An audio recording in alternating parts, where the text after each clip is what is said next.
team over at Kennedy. Daryl. All right, thank you very much, Courtney, and Mission Control ready to go.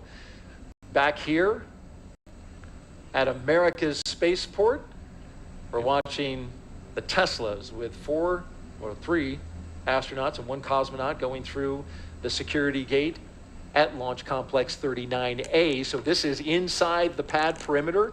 It's inside the blast danger area. Yep, and you see them going by what's called the horizontal integration facility. So you saw them drive by the VAB, which is the vertical assembly building we use for Artemis. SpaceX actually integrates their vehicle horizontally, and then it rolls out. You see those railroad tracks there. That's how it goes out on the transport erector launcher there, the TEL. So they actually stack the capsule and the trunk inside that vehicle and roll it up the tracks there, and then the TEL lifts it up into position on the pad. And a cool view there from the lead Tesla with that out the window view as they're coming up. Gotta love that as we're looking at the base of the rocket. And, you know, recapping again the issue from Sunday night, there was a problem with actually a clogged drain line for the TTEP system. This is the engine ignition fluid that fills the bottom there, the base of the rocket, to make sure that each of the engines of the Falcon 9 lights up. They found out about it and didn't have the confidence that they would have enough engine ignition fluid to light those engines, so they scrubbed. Raj, they later found out that there was a clogged filter in one of the engine lines, and so they changed the filter.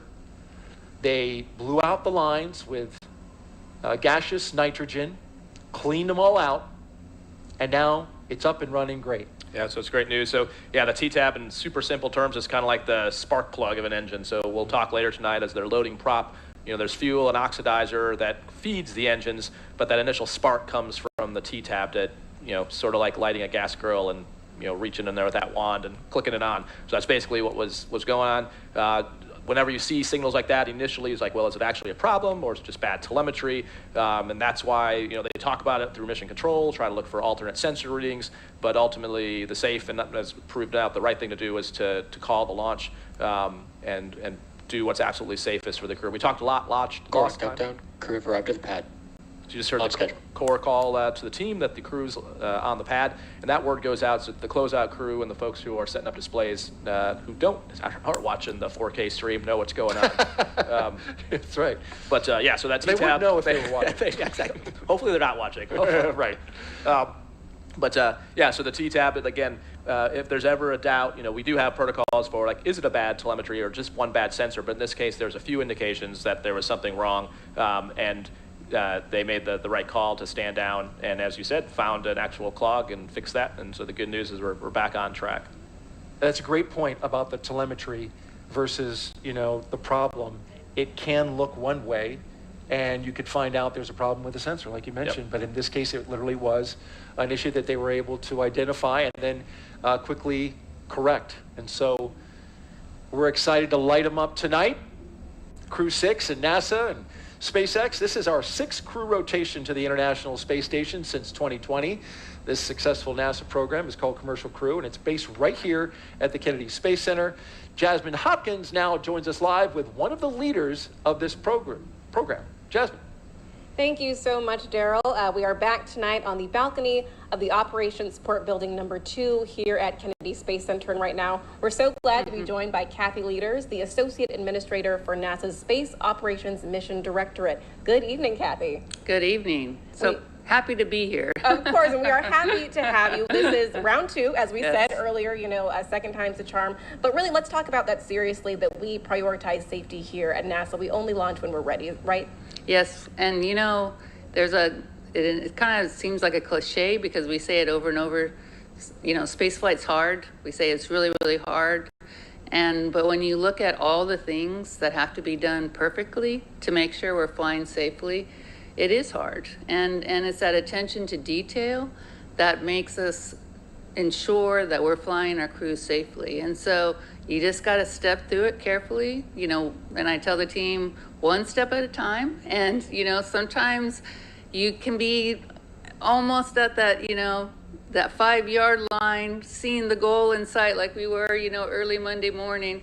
And you can have a clogged filter, and you just got to stop and say, okay, we're not ready to go fly today, and we're going to stop, take our time, get ready to go, and reset up again. And but it is really, I'm very proud of the team, because the way they worked through that problem and the way they said, hey, we aren't ready right now to be able to say we're safe. And so we're going to stop and make sure we've got this all figured out and then come back and fly again. I think it is a real testimony to the team. It really is, Kathy. And as you said, spaceflight is hard, but we have been just pushing forward with the commercial crew program. As Daryl said earlier, this is the 6th crew rotation flight from NASA and SpaceX to the space station. What do you think of that cadence from the commercial crew program?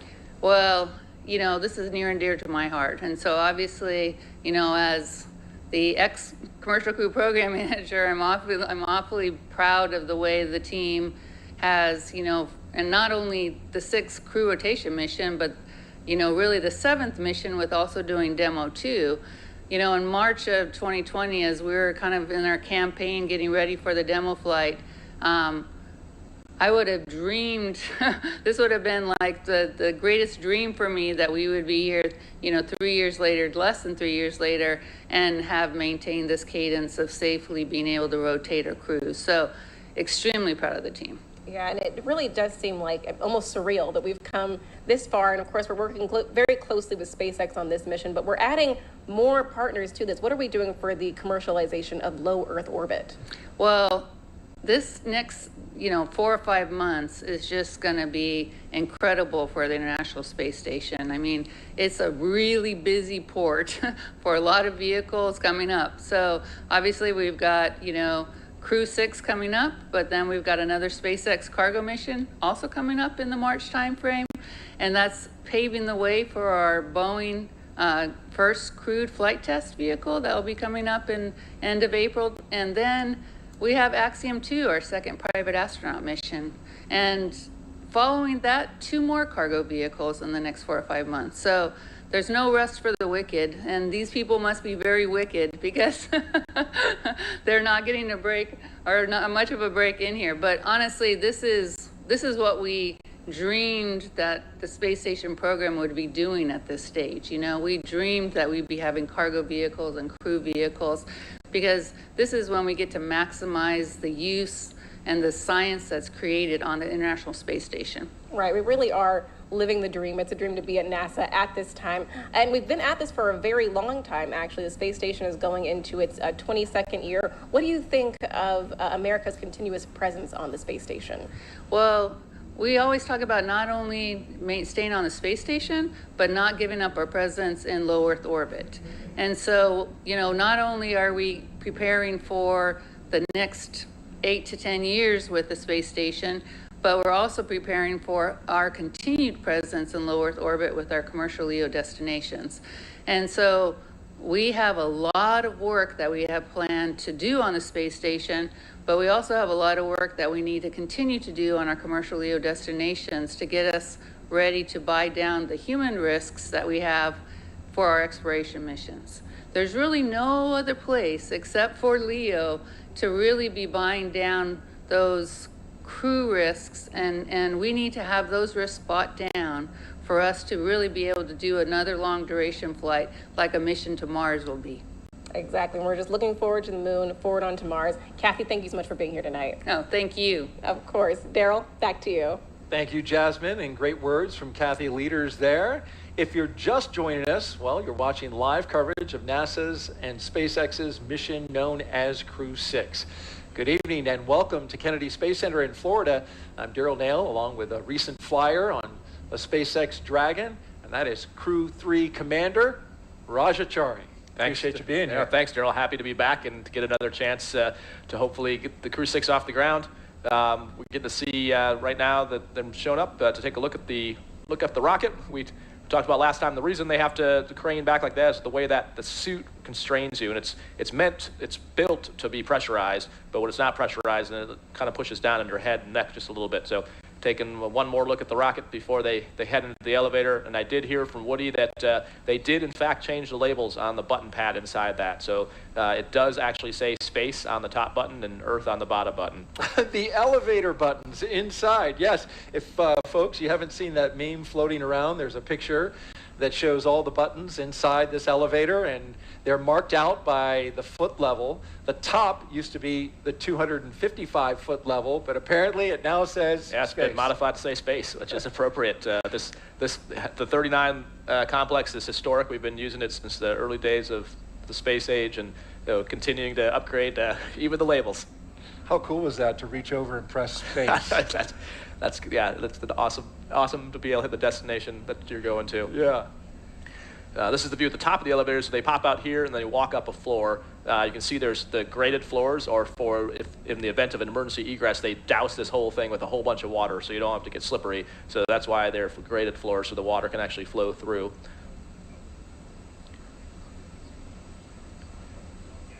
And you see astronaut Nick Hague is with them. He's number 12.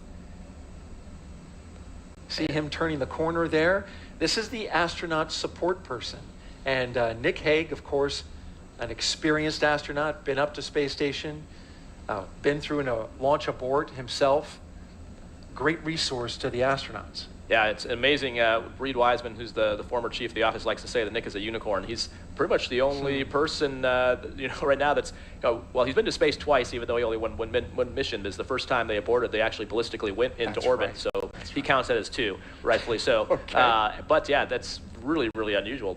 I don't think there's anyone else in the office that's been through a launch abort, which, as we know, the commercial crew program has that as a requirement. So we've got that system now with both Dragon and Starliner. But to actually have done that is a way, it's pretty extreme. Yeah. See Sultan and Andre heading up the elevator. You notice tonight everything's going faster, which is a testament to the fact that we practiced this once. So they're, now this is the second time the team's doing this, and Woody himself commented there's almost like a free sim that they got to do the other day. Things are going a lot faster. Certainly noticed that. Just to finish the thought on the launch abort, that was a Soyuz in 2018 that launched out of Kazakhstan. Waiting for the mission specialists, and here they come. So they'll head up the stairs as well. You saw Woody and Steve were just starting to make their phone calls. We talked the last time that one of the other jobs. So Nick Hague, as the astronaut support person, one of the things they're doing is like items like glasses, watches, things like that have to be carried that they don't have room for in their pockets. He's kind of handling that logistics. He's also the one who dials the numbers, which is not a trivial task, calling on a government phone to the UAE or to Russia. I can attest to so that. you got to figure out, the country codes. Do I dial +9 or +9+1? But Yeah. it's different on which every number phone. gets Yeah, you out, exactly. which number gets So you to you the definitely international. want to make sure you've done that, and you want to make sure the person who's going to get the call knows that it's not a spam call. So you need to make sure you get them that number in advance. The chevrons on the ground there, they're going to be when they go onto the spacecraft, they're walking against the chevrons, but those chevrons are meant for in a low visibility egress, because I make a mention the water system is on, so you would be getting doused with water, so you can look down, and that's pointing you to the egress baskets, which on the far left side of the screen, it just kind of went out of view, but you can see where these slide wires are at, and that's how you would get down to the ground. Now you can just see them on the left side. Yeah. They're like a super fun zip line ride that you would get into a basket and then go down to the bottom of the pad. And there's a loudspeaker system up there. And so as you're egressing, the launch director would be giving you instructions, most key, like how many people are still on the pad. Because as the crew, if it's just 4 of you, that's relatively easy. But if the closeout crew is there, you got to make sure you count baskets and people to make sure everyone gets down to the ground. Want to have a full head count Exactly. of everybody who's You don't out want to there. leave anyone up there. Yep. Right. So it looks like they're cycling through the phone calls now. This is the view looking towards the crew access arm. It is behind the black door. So when they wrap up their call there, they'll be headed through the door, and we'll get ready to see our first 2 astronauts make their way from the launch tower across the crew access arm and begin to ingress to the Dragon spacecraft. And besides the fact they've done this twice, the other reason things go a little quicker is all the little traditions are kind of already done. So they've already signed the patch in crew quarters. They'll have already signed the meatball here. So some of those things that take a little bit of time that are baked into the timeline don't have to be redone. So you can see Woody and Steve just starting to head out on the crew access arm now. And there they are, coming through the crew access arm. The commander and pilot, Stephen and Woody, making their way inside Dragon. Big thumbs up and a wave from the crew. They're hoping today is the day. Core on countdown. Crew are in the white room. You see Arthur is the core at SpaceX, so they keep the shifts the same. So again, we kind of talked a little bit about last time, but the importance of all the sims leading up to this are the same voices. So they'll, through the slip and through the scrub, retiming all the shifts at SpaceX and at Houston actually all stayed on the same timeline, so they could be all the same people. That's Arthur Berrialt, the crew operations resource engineer with SpaceX. That's his voice coming over. You can see the ninjas helping get their, those are the shoe protectors, the boot guards coming off. Yep. So it protects for two things. FOD in the capsule is one thing, but the other thing is there's slots in the bottom of those heels, and that's what actually, when you see them get in, you'll see them put their foot up and then down, almost like putting on a ski boot type thing, where it locks in, and that's what keeps your feet restrained under the launch loads and re-entry loads, which is why you'll also see them sometimes, if not during before they are on the launch escape system, you'll see them lock them in. But that also protects the channel from any nicks or dings on the bottom side of that. All right, we've got a question that's coming in from social media as the astronauts crawl in. Started. Arthur calling the ingress has started. Which we can see on our screen. So here's the question. Space Brandon on Twitter asks, he's referencing to the view out the window. What is it like to take in this view? Loud and clear. Seat 2, help me. And C2 has you loud and clear as well. So I'll tell you, it's awesome. The view out the Dragon window, you don't really see getting in, because as you saw as they crawl in, their head is towards the seats, and then when we flip around, you can see the white room and that crew access arm kind of blocks the view out the two windows there, which you can see if you look at Ninja 10 to their right and left, you can see the Dragon windows. The view you do have is before you walk across the crew access arm, and it's SpaceX Dragon C3 contract. Wait for Arthur. Loud and clear. Seat 3, help me. Good evening, Arthur. I have you the same. Yeah, so the view from where Good evening, Woody and Steve. Good to hear from you. Sultan and Andre are standing is awesome. And you got the water, especially on a clear night. You do this during dry dress, you come up here and take in the view, but seeing... Yeah, I think he's talking about taking in the view right there. So you can go to the corner to where that kind of white post is, kind of where Ninja 14 is at, and you can kind of hang off the edge. Don't do it too far. But yeah, it's pretty amazing. And seeing the clouds and the water, I think, is what's most distinctly different. So on Earth, you can see the actual individual waves and the clouds moving in from space. You definitely can't see that level of detail. So yeah, trying to take all that in, I don't think you really appreciate it until you come back and see that same thing. And we can see Nick Hague now taking cell phone shots of Sultan as he's on the phone, which a good fellow astronaut does. And you heard Woody and Steve checking in with Arthur. Those are just the initial comm checks. We'll do much more intensive ones later, but that's just to make sure that when they connect their umbilical, that it's fully seated. And so if you get a good comm check, you know that the little pins that connect that loop are good. Our mission specialists now getting ready to board Dragon, Sultan and Andre with a big thumbs up. Beautiful shot from high above looking into the crew access arm as they make their way aboard Dragon. And while we're watching the mission specialists in action, let's take another social question, which is relevant. And he's showing off, getting the space tech's badge. We talked about last time they grab the Ninja's name tags to take with them, and they distribute those amongst the crew so they can fit them in their pockets and satchels. And the question there, it looks like, what's the mobility like on the pressure suit while walking around? It's actually fine. It's just a little bit of pressure on the top of your head pulling down. And as you saw, that's kind of why they arched their back to look up. You can't tilt your neck backwards, and obviously if you turn your head side to side, your head is kind of turning inside the helmet as opposed to the entire helmet moving. So it's just more a matter of not straining your neck. It's like traction almost. Yeah. It's just a mild traction. Yeah, and it can get hot, so you don't do a whole lot of action unless you have cooling attached to you, especially with the weather here. But compared, again, this is in what's called an IV, in-vehicle suit, IVA suit, not a EV or extravehicular suit. So way different than if you were trying to walk around in an EMU, which is what we use for spacewalks. That would be a way different story, and you probably would not be able to walk on Earth gravity, as it weighs upward of 300-400 pounds, whereas this one is meant to be able to move around.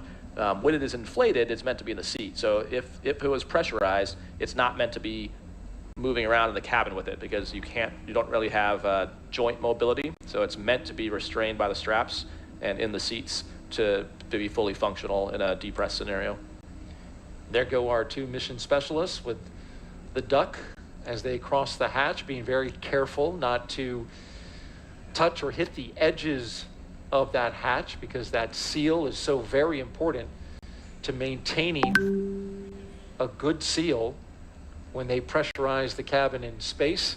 And now our cameraman will go inside. Or wait. So those are the crew satchels. You saw those white bags. Woody and Steve's are already on their leg. There's a little loop under there that the ground techs help connect for them. See Sultan and Andre hooking in their umbilicals, so expect shortly they'll do their comm checks with Arthur at the core. And it's worth noting, for those who follow very closely, that SpaceX is now doing some of their checks and operations in parallel rather than sequentially. It could end up sequentially, but they're aiming for parallel, and that will reduce the total time of the operation starting right now by about 27 minutes. Core, this is MS2, C4. How to read me? Come check. Doing comm checks even as they're getting seated. Loud and clear from seat 4. How me? Loud and clear, seat 4. Encore, MS1, com check. And loud and clear, MS1 from seat 1. How me? I got it loud and clear. And a great view of Andre's buckle there. So it's a 5-point harness. The crew can totally do it on their own, but just to save wear and tear on the suits, a lot of times the ground crew will help with doing that. And that way it makes sure it's really cinched down. So the way on that circular harness around his waist, each of the waist straps and then the leg and the shoulders connect into a slot, and then to get out, you rotate it counterclockwise or clockwise, and all 5 pop out. Similar to a harness in a jet? Right, it's actually very similar to like an F-35 harness. Yep, same kind of design. And Raj, of course, you flew the F-35 and the F-16 and the not F-16. No, okay, terrible. sorry. F-15 and F-15, F-14? F-15E and then F-35. Yeah. F-35, okay. Don't worry, it's okay for people who fly the F-16. It's not their fault.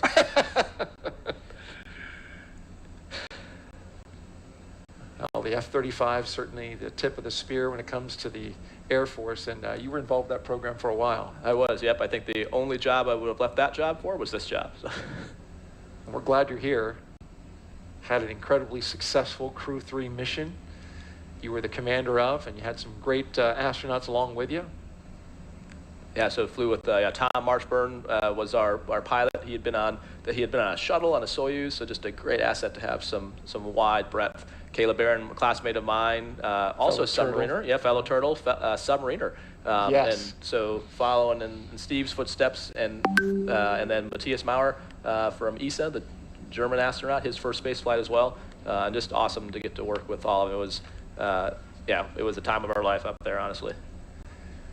And for those who wonder about what you mean when you talk about the turtles, it's the class of turtles, right? When you graduated into being an astronaut. Right, so a bale of turtles is the technical term. A bale of turtles. A herd of turtles, if you will. Yeah, so the tradition in the astronaut office is the previous class names the incoming class. So we were named the turtles by the 2013 class, somewhat as a derogatory yes, term? it was, I think, slightly derogatory. It meant to be slow, but we took it as quite the compliment. So when the vice president announced our class in 2017, he made the analogy that when he grew up, if you saw a turtle on a fence post, you knew it didn't get there by itself. So we take it as a definite nod to all the people that got us here, because the reality is, whether it's family, friends, the trainers at the different centers, we are just the doers, the eyes and the ears for the mission control, the flight controllers, the scientists, and our families to do the work. So yeah, we definitely did not get here by ourselves, and so we love the turtle term, and proud to be sending Woody up there to continue the. Kathy mentioned a continuous U.S. presence in space. Since for 22 years we've had a continuous turtle presence in space since 2021. Which is, of course, worth mentioning. The more important stat.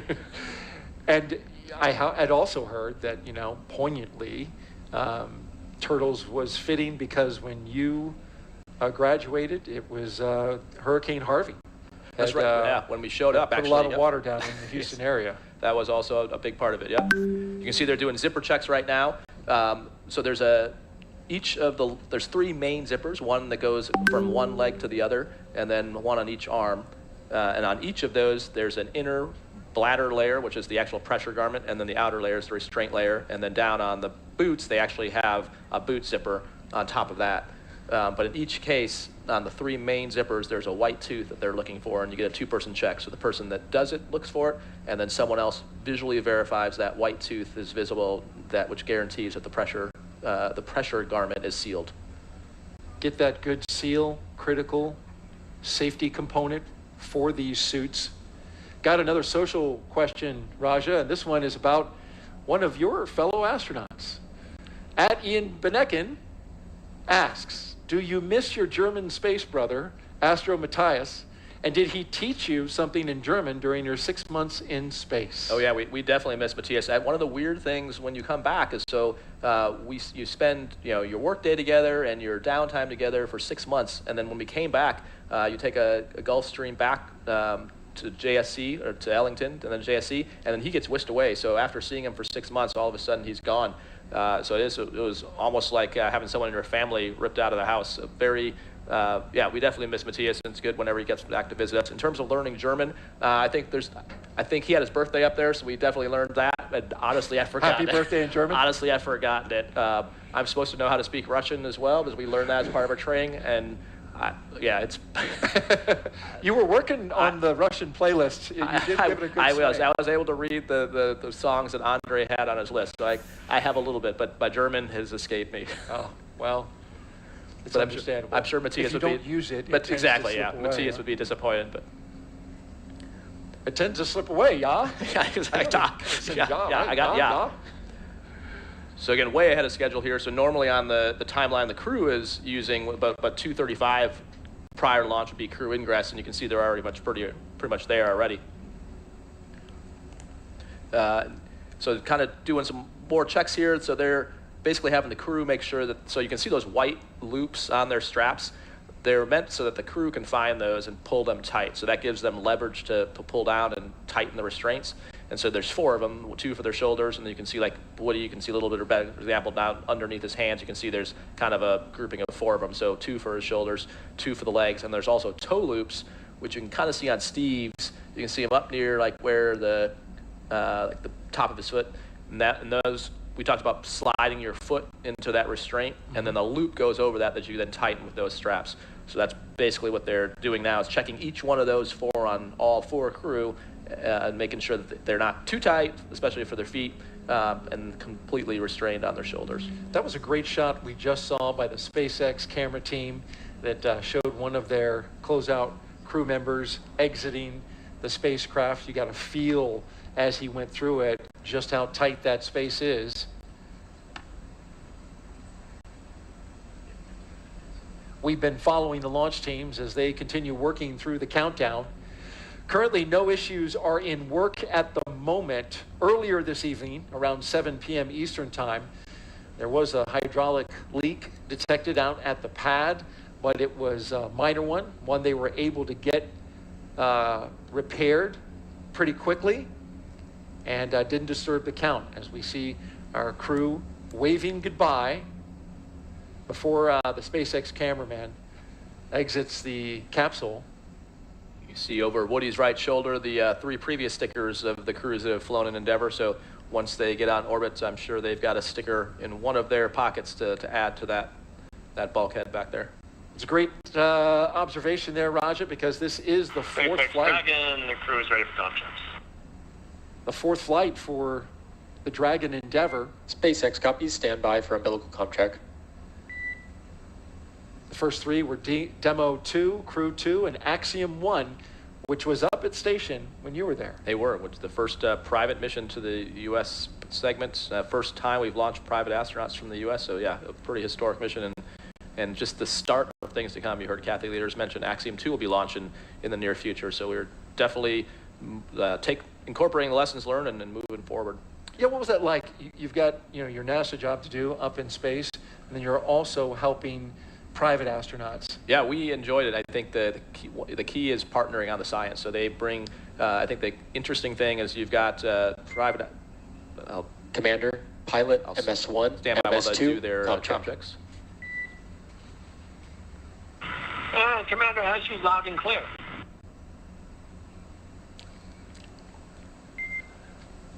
Commander, loud and clear. Pilot has you loud and clear. Pilot, loud and clear.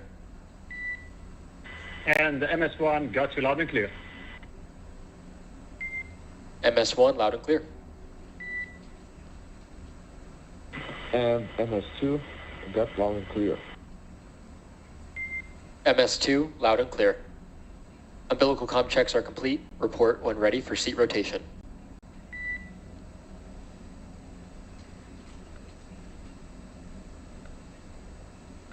As we get ready for the seat rotation, watching all four articulate upwards so they can get into launch position. I want to make a correction. It's a camera woman with SpaceX who's getting those fabulous shots, relying on her to give us SpaceX Dragon, the crew is ready for seat rotation.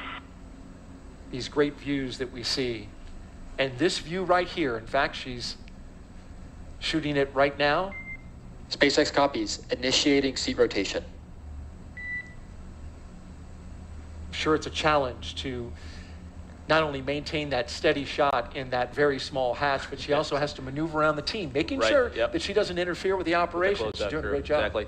Yeah, so there you can see the seats moving. So they're in procedure 4.100 on the display. So that's what Woody was interacting with there a second ago.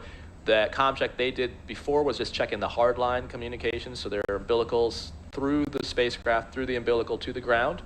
Then they are now in 4.100 for seat rotation. So you saw them talking before Steve said they're ready. That was just making sure they verified visually that all their arms and everything was clear of the translation path of the seats. You don't want anything getting pinched. And then what they're watching now on the displays is what's called a tack count, which is the motor that's running the seats to see if anything is out of limits. Looks like it was a good rotation, and they'll probably report that here shortly from the core. And you can see. Does it make a cool motor high-tech sound? You can't actually hear it. No? You know, you can. It's more like. Dragon, SpaceX, seats are in the launch position. SpaceX Dragon copies and concurs. Now you can see a great view underneath their seats of what else they're taking up to the space station with them. So those central ones there, those are cold lockers. So definitely some kind of science in there that has to be preserved at a particular temperature. The left side, the aft two look like it's some kind of cargo. The forward two, which we can't quite see, is survival equipment. That'd be the red. And then the right side looks like the semi-larger piece of cargo. We call all those things CTBs, those containers. And they are referred to by the Dragon, size. SpaceX, you are go for section 2, suit leak check preparation. And SpaceX Dragon copies go for section 2, suit leak check preparation. So that bag is red for a reason. Right, so it'd be easy to spot, exactly. So spot that real quick. The timeline, so they have two displays up, well, three displays, but the two they're probably looking at is one's called a timeline, or event details we call it. Normally be ready for suit leak checks about 2:14 from launch, so again, running ahead, which is good. You heard Arthur ask him, or the core ask him to get ready for the suit leak check, so you saw them just pull their visors down. Steve's talking to him right now about the reminder to remain still. There is a way for the crew to stop a leak check, and the reason you would do that, because as it's pressurizing, let's say you got a hot spot in the suit, that pressure bladder, there's folds in that, so as it inflates, it could poke into the back of your knee, elbow, or joint, and so there is the ability for the crew to stop that if someone's experiencing pain. Come in there and make the adjustment. Exactly, yep. And so they'll leave the door open for Right. that reason? Yep. Yeah, and also if the suit fails the leak check, they've got some components up in the white room there where they could come try to fix something. But the reason they did the SpaceX Dragon tear is complete. We are ready for leak checks. SpaceX copies. You are go for Section 3 suit leak check. And we are go for Section 3 suit leak check. That's in work. So the whole reason they do the leak checks in the suit room is to find any gross malfunction and know that the suit is fine. So if there were something between the suit room and now, you would suspect it was probably a zipper just not being fully sealed versus something actually wrong with the suit. So right And now we're seeing those suits inflate? not quite yet. Not So quite we'll yet? see. Yeah, the way you'll know is you'll see their arms kind of go out like zombies eventually, which they're just they're stretching out right now. They're looking at what's called a suit transducer. So they're wanting to make sure it's in zero. You'll hear Steve tell them that the tear is done.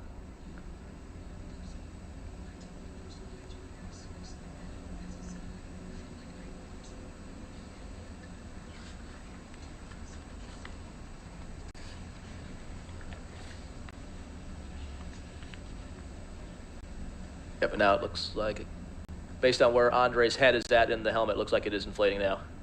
As you can see the neck ring kind of expanding, which is why on the ground you see that helmet down on the top of their head, but now once it's inflating, you can see why the suit is built that way and restrained. As you can see now, you can just see his nose before you can see his mouth. So it pushes the helmet up a little bit. Right, yep. And you can see Woody and Andre's hands you can see their knees look way bigger now.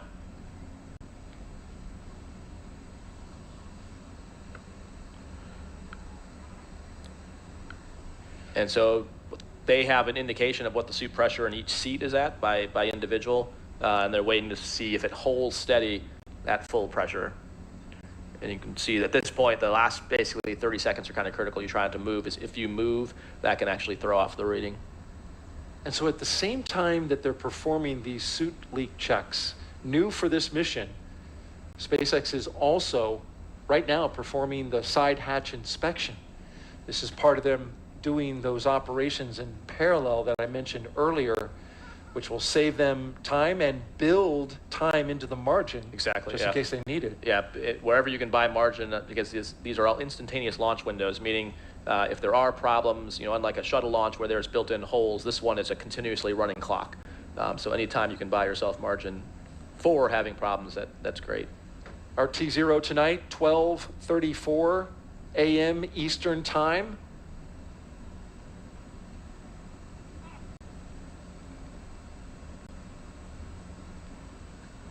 The range continues to report no issues, so we're looking good there. Also, Raja, the weather forecast continues to be acceptable. Take a look at this. Just like on Sunday, only a 5% chance of violation for weather.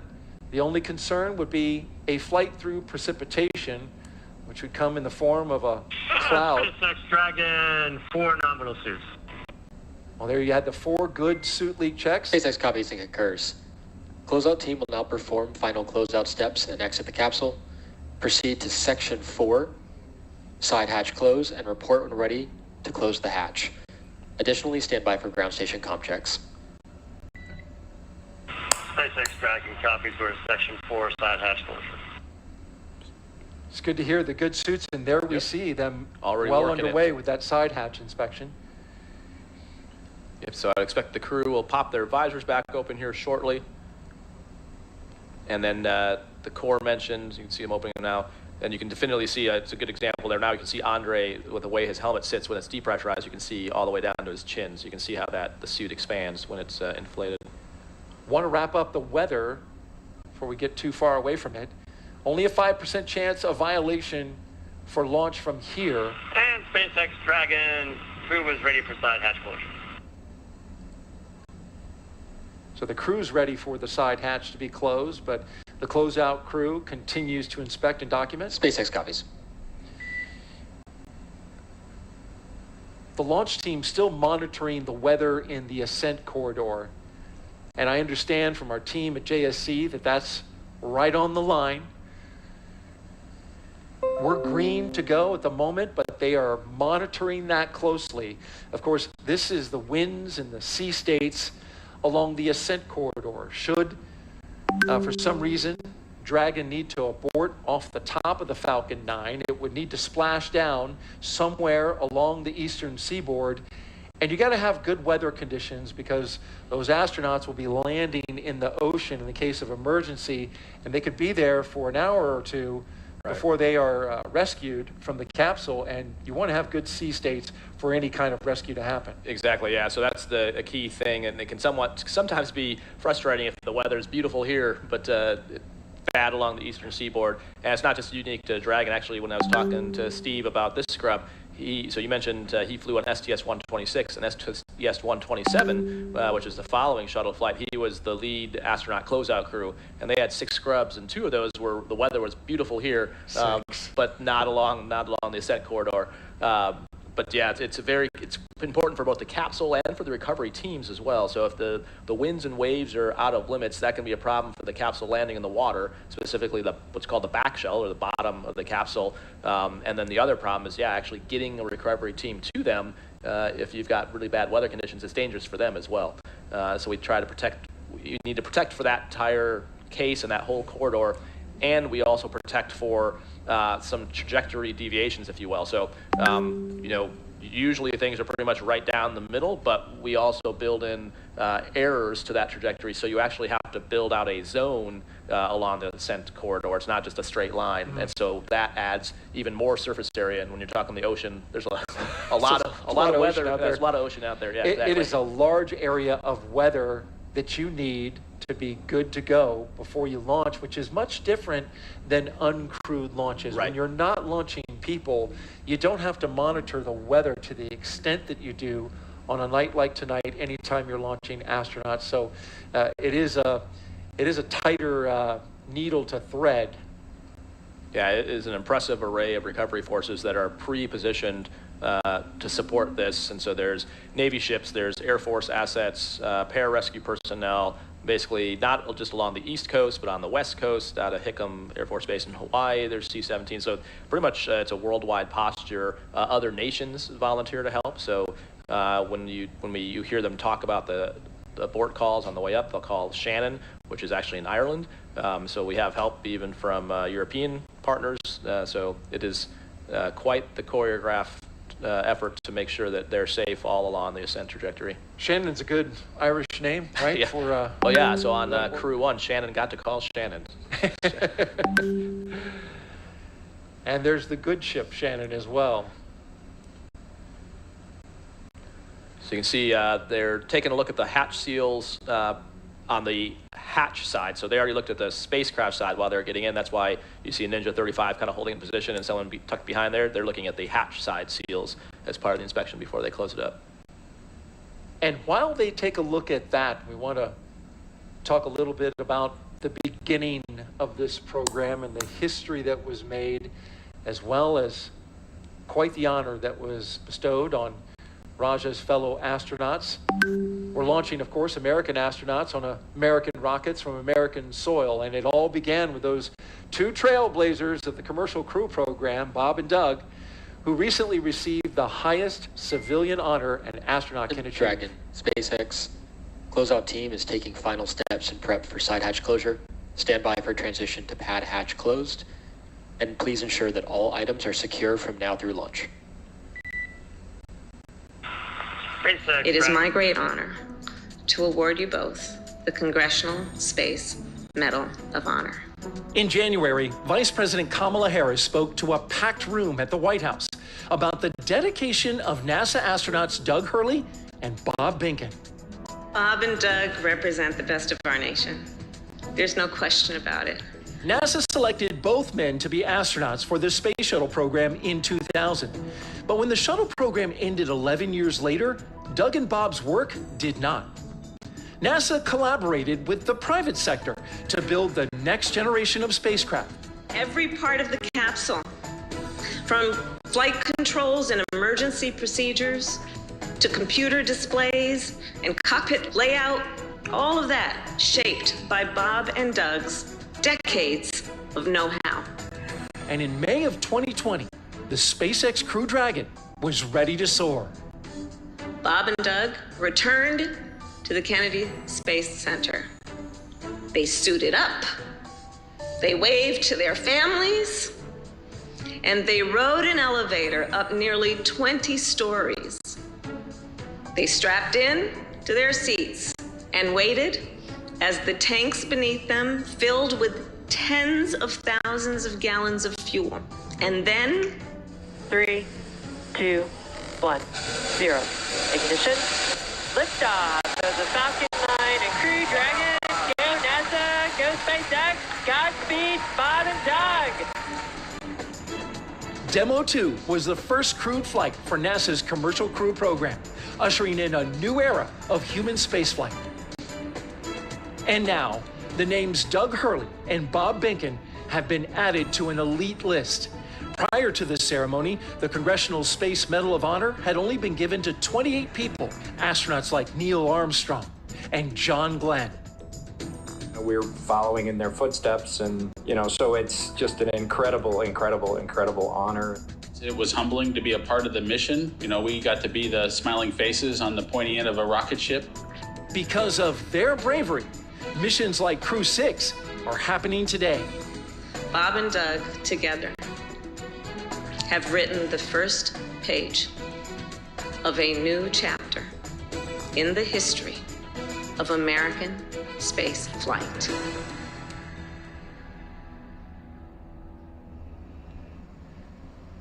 Well, congratulations to both Bob and Doug, and a well-deserved honor.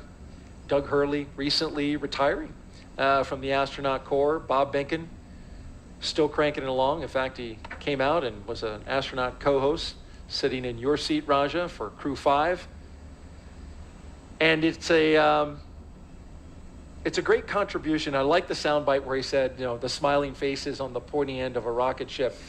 But they often, gave a lot of credit to those around them who helped build the rocket, build the spacecraft, train them, get them to where they needed to be in order to have the confidence to ride a space vehicle for the very first time and make that historic flight. Yeah, they were really leaders of the team. There's no doubt about that. And I can't repeat enough what the vice president said. It literally is a new era of space flight. I mean, Kathy Leaders mentioned, here we are on Crew 6. Who would have thought that then? I mean, and just the way they designed that team. There's still things in training. It's very common to hear, even as we talk about Starship design and stuff like that for lunar lander with SpaceX, but definitely during Dragon training flows of why is the display this way, or how, this seems like a great solution. How did we come up with that? Bob and Doug, and they were so inclusive in training as well. I distinctly remember getting to come out on some trips and Doug and Bob having me sit in the capsule with them,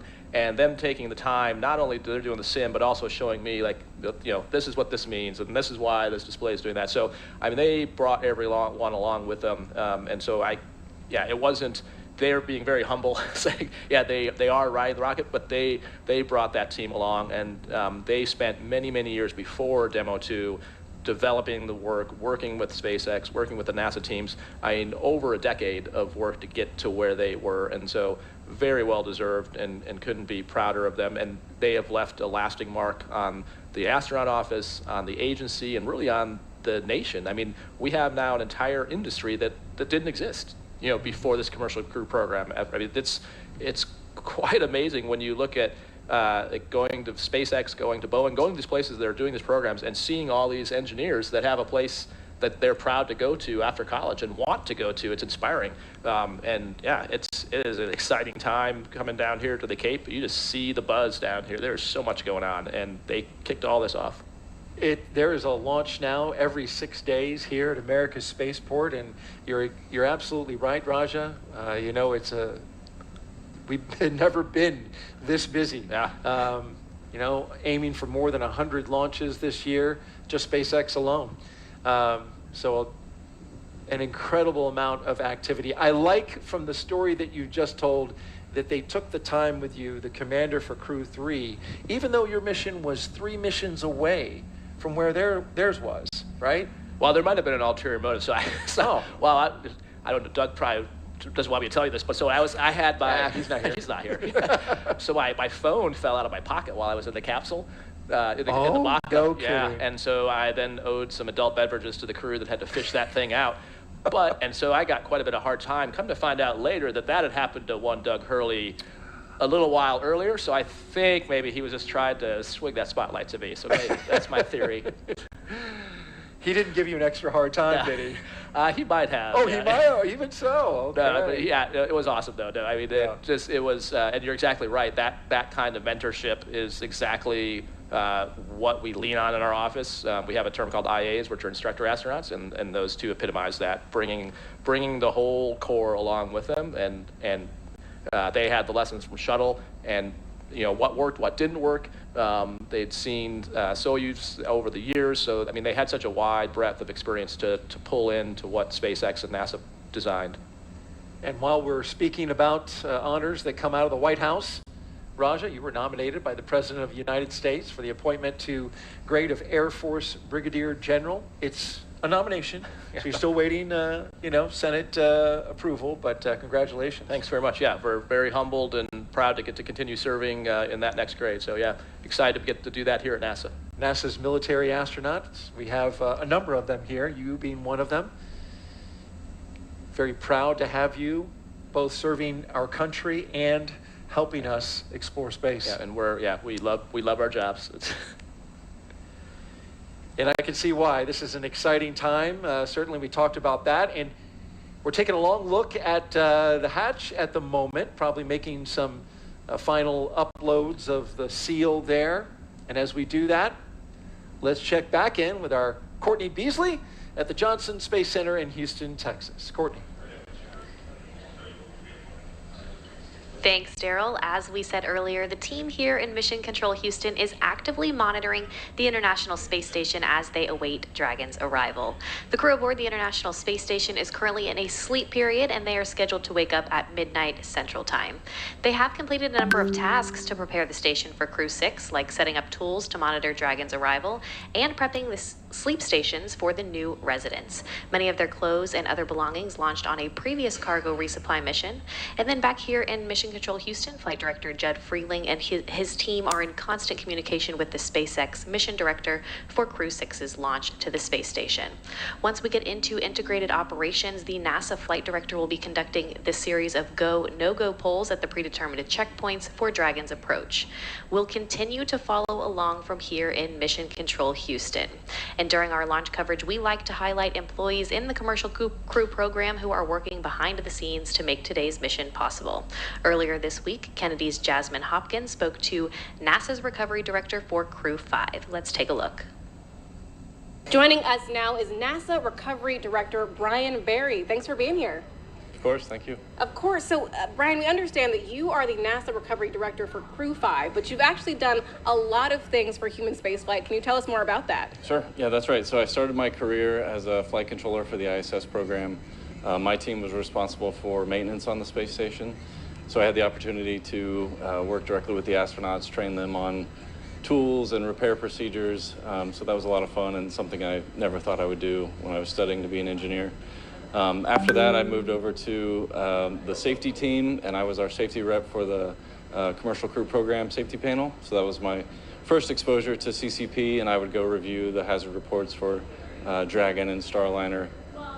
That was a pretty neat experience also because I was able to work with Bob and Doug prior to Demo 2 and just kind of work with them on the hazard reports and get their perspective on the risk and the mission overall. After that, in 2020, I came out to commercial crew and I work for them directly now, and I've been doing launch and recovery operations since then. On the launch team, my role is to lead the rescue effort if we need to. If there's a pad emergency egress or a pad aboard, the launch rescue director calls in the rescue forces. So that's what I did for Crew 5 launch last year. And then as the recovery director, I lead the NASA portion of the team that goes out on the ship with SpaceX. we bring out our flight surgeons and we check out the crew and we load them up on the helicopter and get them back home. Right, so you've worn a lot of hats for the commercial crew program. How did your work as a flight controller in Houston prepare you to be a NASA recovery director? Well, in Houston, working the ISS operations, you see day in and day out in the control center, you get the full feel of the 6-month mission, so you understand what the crew is going through for that long of a mission. And I think I just kind of bring that crew perspective of the ISS side to the CCP program, and so when it's time to bring the crew home, we know we owe them a smooth and speedy recovery, so that's our priority and our objective. Right. Brian, it's great that you have that personal relationship with them. What challenges do you and the recovery team have to be prepared for? Well, the biggest challenge for recovery for Dragon is definitely the weather.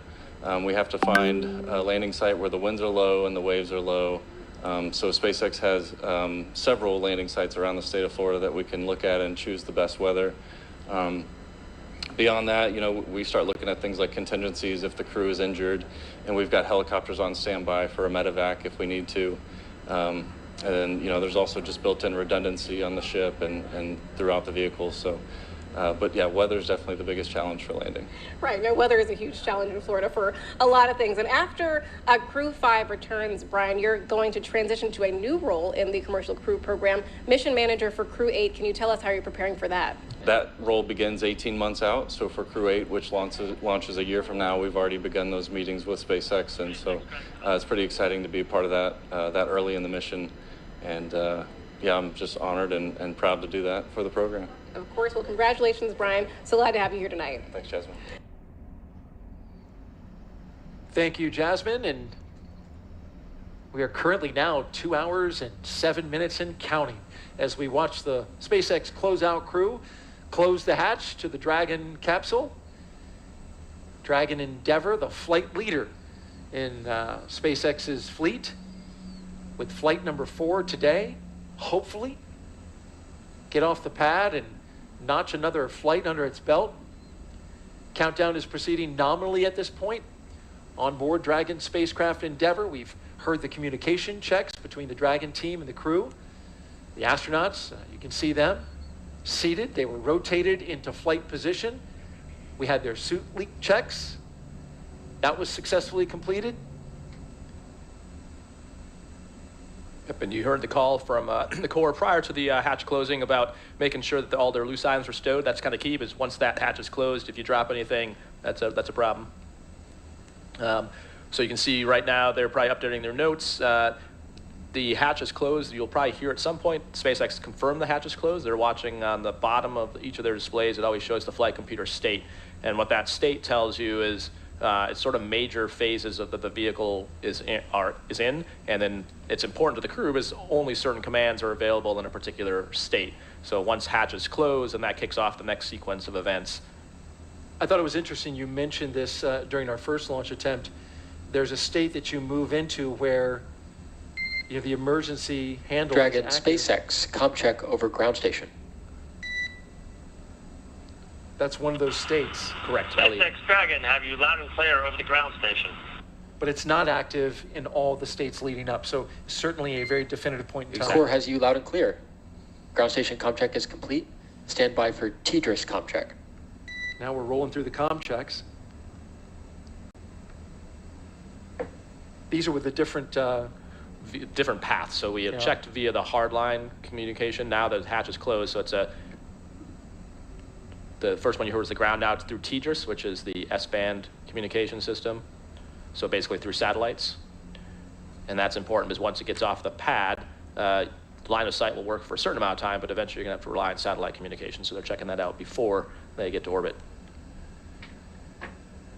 Afterwards, the SpaceX closeout team will be performing the final leak check on the hatch. And then once that is finished, you can see it there, it's closed.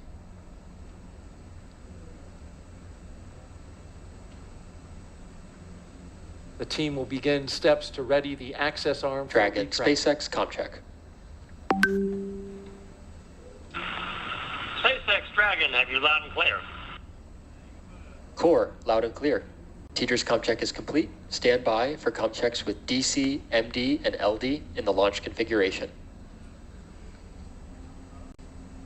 And so what they're checking now, the MD is mission director, LD is launch director. Dragon DC on countdown 1, comm check. DC Dragon, have you loud and clear on countdown 1. DC, loud and clear. Stand by for comm checks with MD. And while this is Dragon, happening, MD on countdown 1, comm check. the closeout team will leave the pad at T-minus 1 hour, so they'll stay here. MD Dragon, have you loud and clear on countdown 1. They'll be with them for the next hour, and then leave at MD, T-minus loud 60 and clear. minutes. Stand by for comm check over Dragon to ground.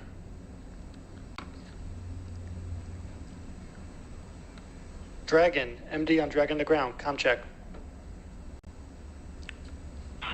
MD Dragon, have you loud and clear over Dragon to ground.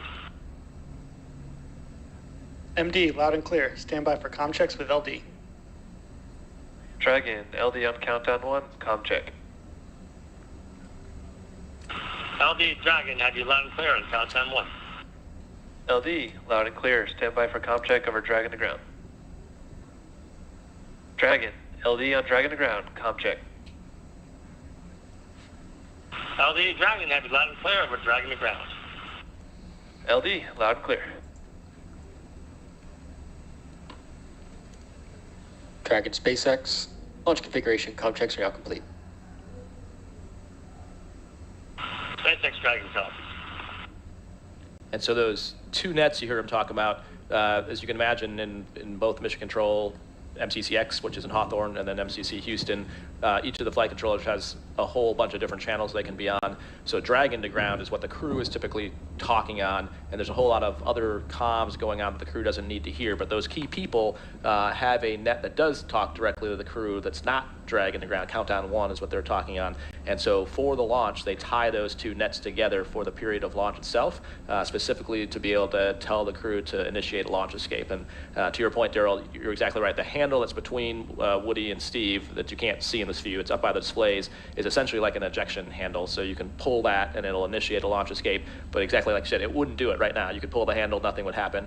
So it is only armed, and we'll hear that later in the count when they say LES armed, and that's why that's such a key thing, was that handle is hot, which is the manual initiation, but that also means the automated system is hot, meaning if the vehicle detected something, it would also automatically initiate a launch escape. But the reason they tie all those people together is, especially during ascent, you want the quickest word to the crew if there's something that would tell them they should manually initiate escape, and that's why they make sure that those loops are properly divided. So it's on the ground that they're doing that. It's pretty much Dragon transparent to the SpaceX, crew. commencing health check for launch escape system. Expect momentary flight computer state change, followed by transition back to pad hatch closed. There's that state change we were talking about. Right. SpaceX Dragon will be watching, thank you. And so so they're not arming it yet, but what they're doing is checking the automated parameters. So they put it into a mode to look at the automated triggers to make sure none of them are showing out of limits, because right now sitting on the pad, it should be fine. So if there was something that's like a bad sensor or bad telemetry, you'd want to know that now before you put it into automated mode and then inadvertently trigger an escape. So that's what they're checking. So just like we talked earlier in the broadcast about the T-tab, is it a bad sensor or is it actually a bad thing? That's what they're checking now, just to make sure there's no bad sensors in the system that would initiate a launch escape. Curious, in your training, Raj, what would constitute a moment where you would pull that handle versus it going off automatically? It'd be for like something where, so there could be some situations where the rate is low enough that you know something's wrong, but it hasn't hit the threshold yet to trigger it. So waiting for the automatic system is just taking extra time, so you might as well manually initiate. There could be some cases of fires where you would do it, where you recognize it before, so especially like a fire, that might not trigger the automated system. I see. Or you can clearly exactly, see. or if there's a failure of the communications, not the communication like talking system, but basically the communication path, the interface between the vehicles, where essentially it eliminates the automation, and then you would manually do it. So there's a few cases you would be very hesitant to do it. You'd want to be very confident, right? Because it is a emotionally significant event, both from it is physically and physically, yes, yeah. It is a lot of G's, very fast, so it's going to rock and roll you quite a bit. So you don't want to do it if you're not positive, but you definitely want to use it. It's a great feature to have, and definitely one of the lessons we've learned as we've evolved our space and launch vehicle technologies. You mentioned speed, 436 miles per hour.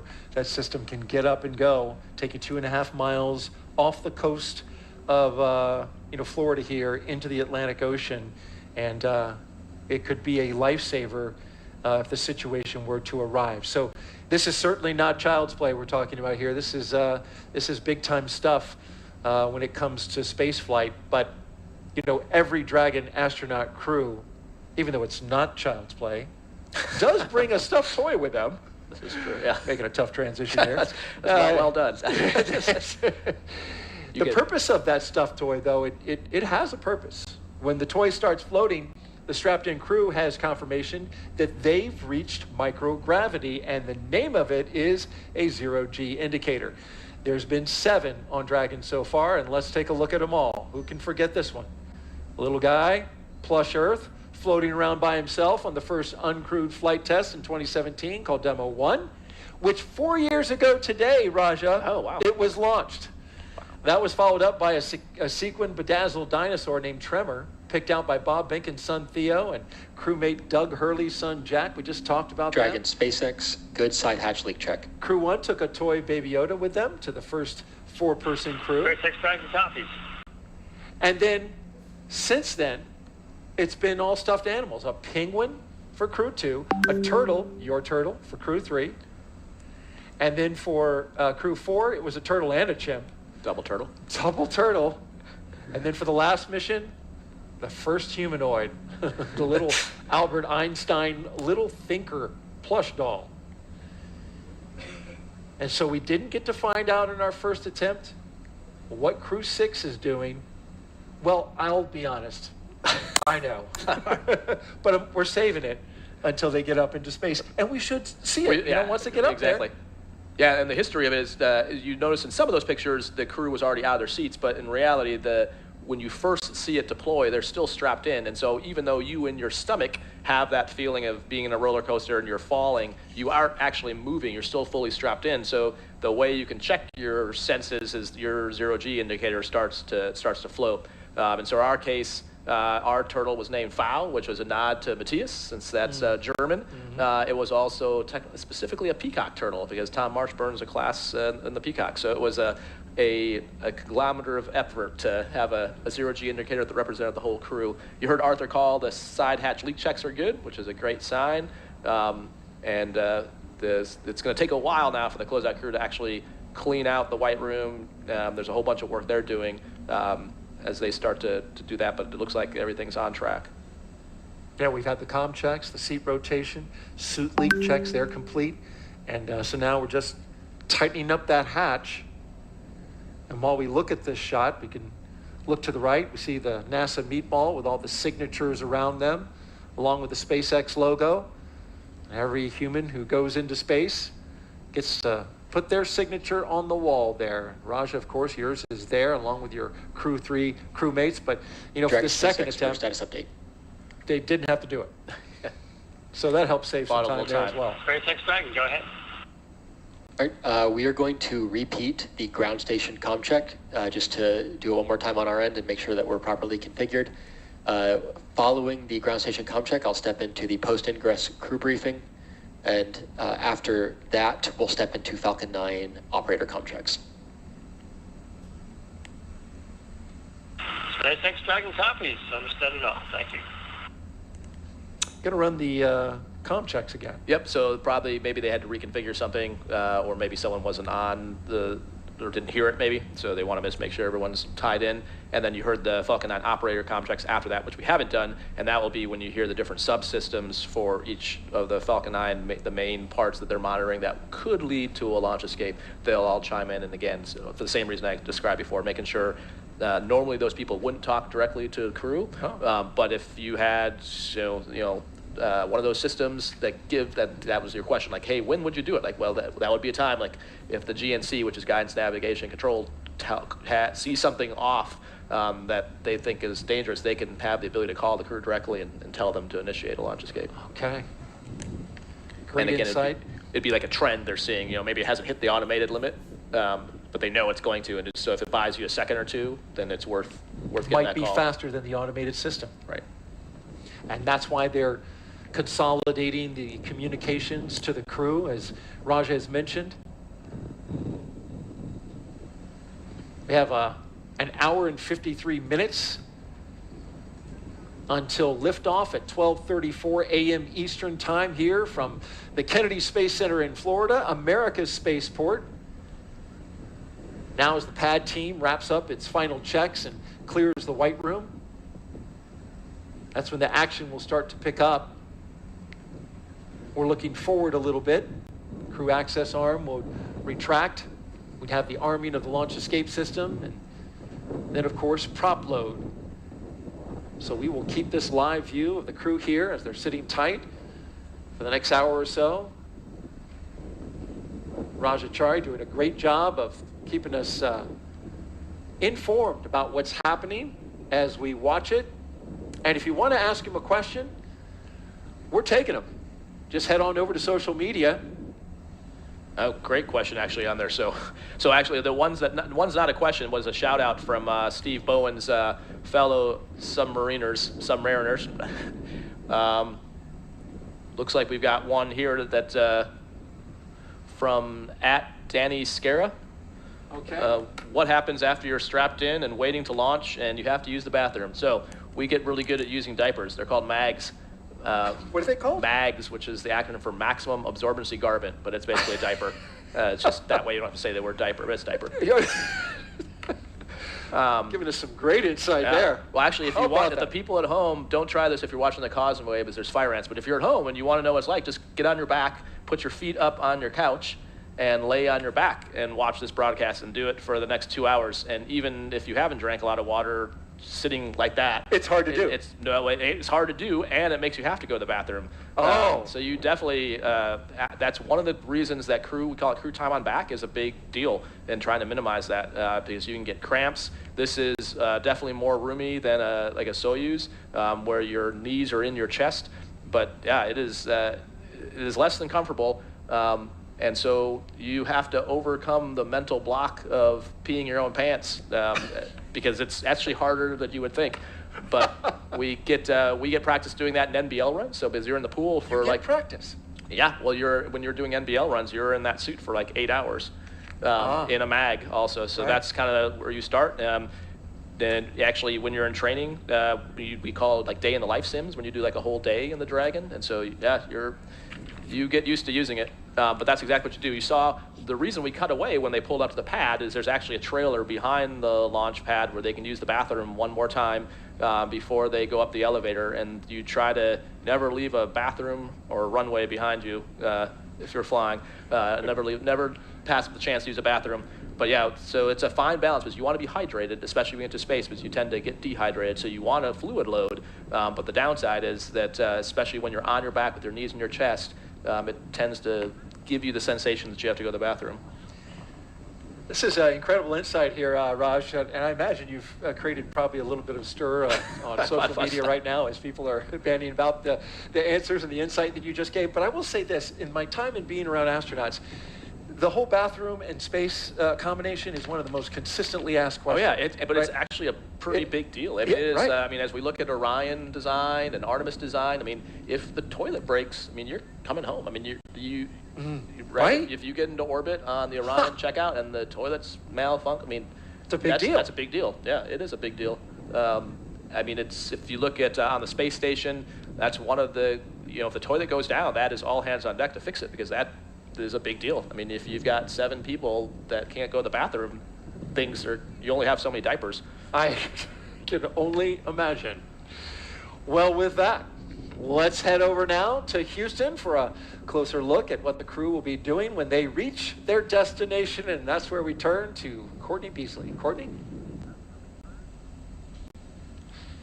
Thanks, Daryl. Once Crew 6 arrives at the International Space Station, they'll officially become Expedition 68 flight engineers. Once on board, they'll do something known as a direct handover, basically saying that Crew 5 and Crew 6 will be aboard the space station all together until Crew 5 comes home. Crew 5 will be able to give Crew 6 an orientation and show them the ropes, which might be particularly helpful for the 3 first-time space flyers on this flight: NASA's Woody Hoberg, UAE astronaut Sultan Al Neyadi, and Roscosmos cosmonaut Andrei Fedyaev. A direct handover also helps ensure a continuous U.S. presence on the space station, which is a record we've held for more than 22 years now. And as the station is first and foremost a laboratory, the crew will jump right into conducting experiments, with new research still to be delivered on upcoming cargo flights. But for now, we'll toss it back over to Jasmine Hopkins, who's with NASA Administrator Bill Nelson. Jasmine. Thank you so much, Courtney. Yes, we're back here at Kennedy on the balcony of OSB2, and right now so honored to be joined by Administrator Bill Nelson. Thank you for being here. It's another pleasure. Of course, we're always glad to have you back at Kennedy. And Bill, right before we were tossed to, you actually just mentioned that you've been in the shoes of these astronauts before, that when you were flying on shuttle, it scrubbed 4 times. So do you have any words of wisdom, any words of encouragement for the astronauts tonight? Well, words of encouragement: enjoy yourself while you're laying there strapped in on your back, trying to get off the face of the earth. But the serious words of encouragement is, we don't fly until we think it's safe. And that was what was important about the first scrub, because it just didn't feel right. And NASA made the call. It was the right call. Everything's looking good. The supposed problems that they had before have all been fixed. And so I expect we're going to see a launch tonight. Right, we're all looking forward to seeing that launch tonight, Bill. And all the work that we're doing in low Earth orbit on the space station is really paving the way for deep space. So what is next for Artemis? Well, we have just this unbelievable opportunity now to go back to the moon, but this time it's different. First of all, we're going to a different place on the moon. It's the South Pole, and that's where we think the water is. And if you get to harvest water, all of a sudden you have hydrogen and oxygen. You've got rocket fuel. We're also going back for a different reason. We're going to stay there. We're going to learn to live, to work there, to invent, to create, all for the purpose that we're going to Mars. And you know, the moon's just a few days away. Mars is months and months away. And so that's why this is so important for us to get back to the moon. It really is important. And right now, we're also focusing on going together. In the Commercial Crew Program, this is the second time that we've partnered with Roscosmos, but the first time that we have a UAE astronaut on board. Can you talk about how these international partnerships really help NASA's mission? It's a different mission. You pointed it out, not only, by the way, with our international partners, but with our commercial partners. Because when we go to the moon with the NASA rocket, we're going to go into lunar orbit, and we're going to join up with a SpaceX lander. And then our crew will then go down to the surface for 6 days. So it's a whole new kind of program. Now, internationally, this has become a big deal. You just can't imagine the enthusiasm around this globe with our foreign friends, how popular NASA is. And they all want to be a part of this program, and most of them are. So tonight we have UAE and Russian astronauts, but look up on the station right now. They're not only Russians, but there's also a Japanese astronaut up there. And so it is a very international program, particularly on the space station, because there we've got 16 international partners. Right, it really is important. We go further when we go together. Administrator Nelson, thank you so much for being here tonight. Thanks so much. Of course. Daryl, back to you. Thank you, Jasmine and Administrator Nelson. And we are now T-minus 1 hour and 44 minutes from launch as we look at the pad here Dragon on top of a Falcon 9 with the crew access arm attached at the moment, but getting ready to retract. As we look at it now, we want to also take a closer look at some of the life-changing science that astronauts are performing aboard the destination, the International Space Station. The International Space Station is a state-of-the-art microgravity laboratory that is unlocking discoveries not possible on Earth and helping us push farther into deep space. Every single day, we are answering big questions about Earth and about space, about where we came from and about where we're going. But the other thing that we're doing is we're learning more questions to ask. Microgravity turns almost everything we know upside down. Liquids behave completely differently. Fire burns in new ways. Biological systems reveal surprises. There's a few things that have made me gasp out loud up on board Space Station. Watching heart cells actually beat has been a pretty big one. We're studying ways to grow food in microgravity.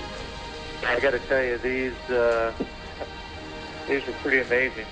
We're learning how human bodies react to life in space and how to keep crew members safe and strong on long-duration exploration missions. Deadlifts are awesome on Earth. They're also awesome in zero gravity. We're testing technologies that will be critical to our return to the moon and great leap to Mars. Our research has contributed to medical and social benefits on our home planet, allowing us to find new ways to combat disease back on Earth and develop technologies to deliver clean water to remote communities in need. The spectacular vantage point of more than 200 miles above our planet supports our monitoring of Earth's climate, natural disasters, and plant life. The orbital perspective that we have here on the ISS is just absolutely amazing. Earth is gorgeous. The growing new space economy, so vital to our continued progress in space, is flourishing in low Earth orbit. We're inspiring future generations from a platform that is one of the largest international collaborations of our time. We're doing science at 17,500 miles per hour. Come along for the ride.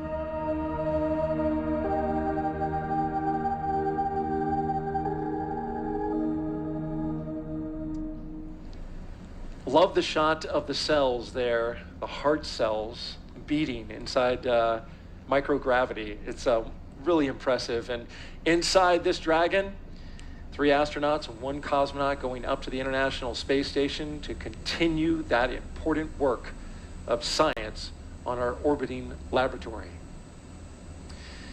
Well, there are astronauts in place and our cosmonaut getting ready for liftoff at 12:34 a.m. Eastern Time.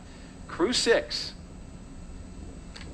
Still got a ways to go. We've got to arm the launch escape system, got to fuel up the rocket, count it down, and launch it into space. In the meantime, our next guest played a key supportive role in the development of the Falcon 9 rocket and Dragon spacecraft, and we visited with him on the first attempt, and he's back. His name is John Posey, and he's NASA's Crew Dragon lead engineer. Appreciate you having you back.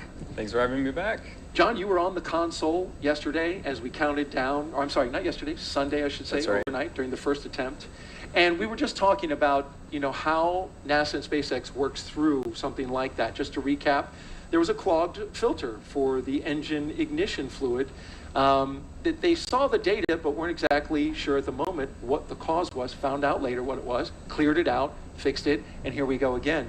How does NASA and SpaceX work through something like that? Dragon SpaceX, confirm when ready for comm checks with Falcon 9 operators. On the loops, on the net, talking to each other.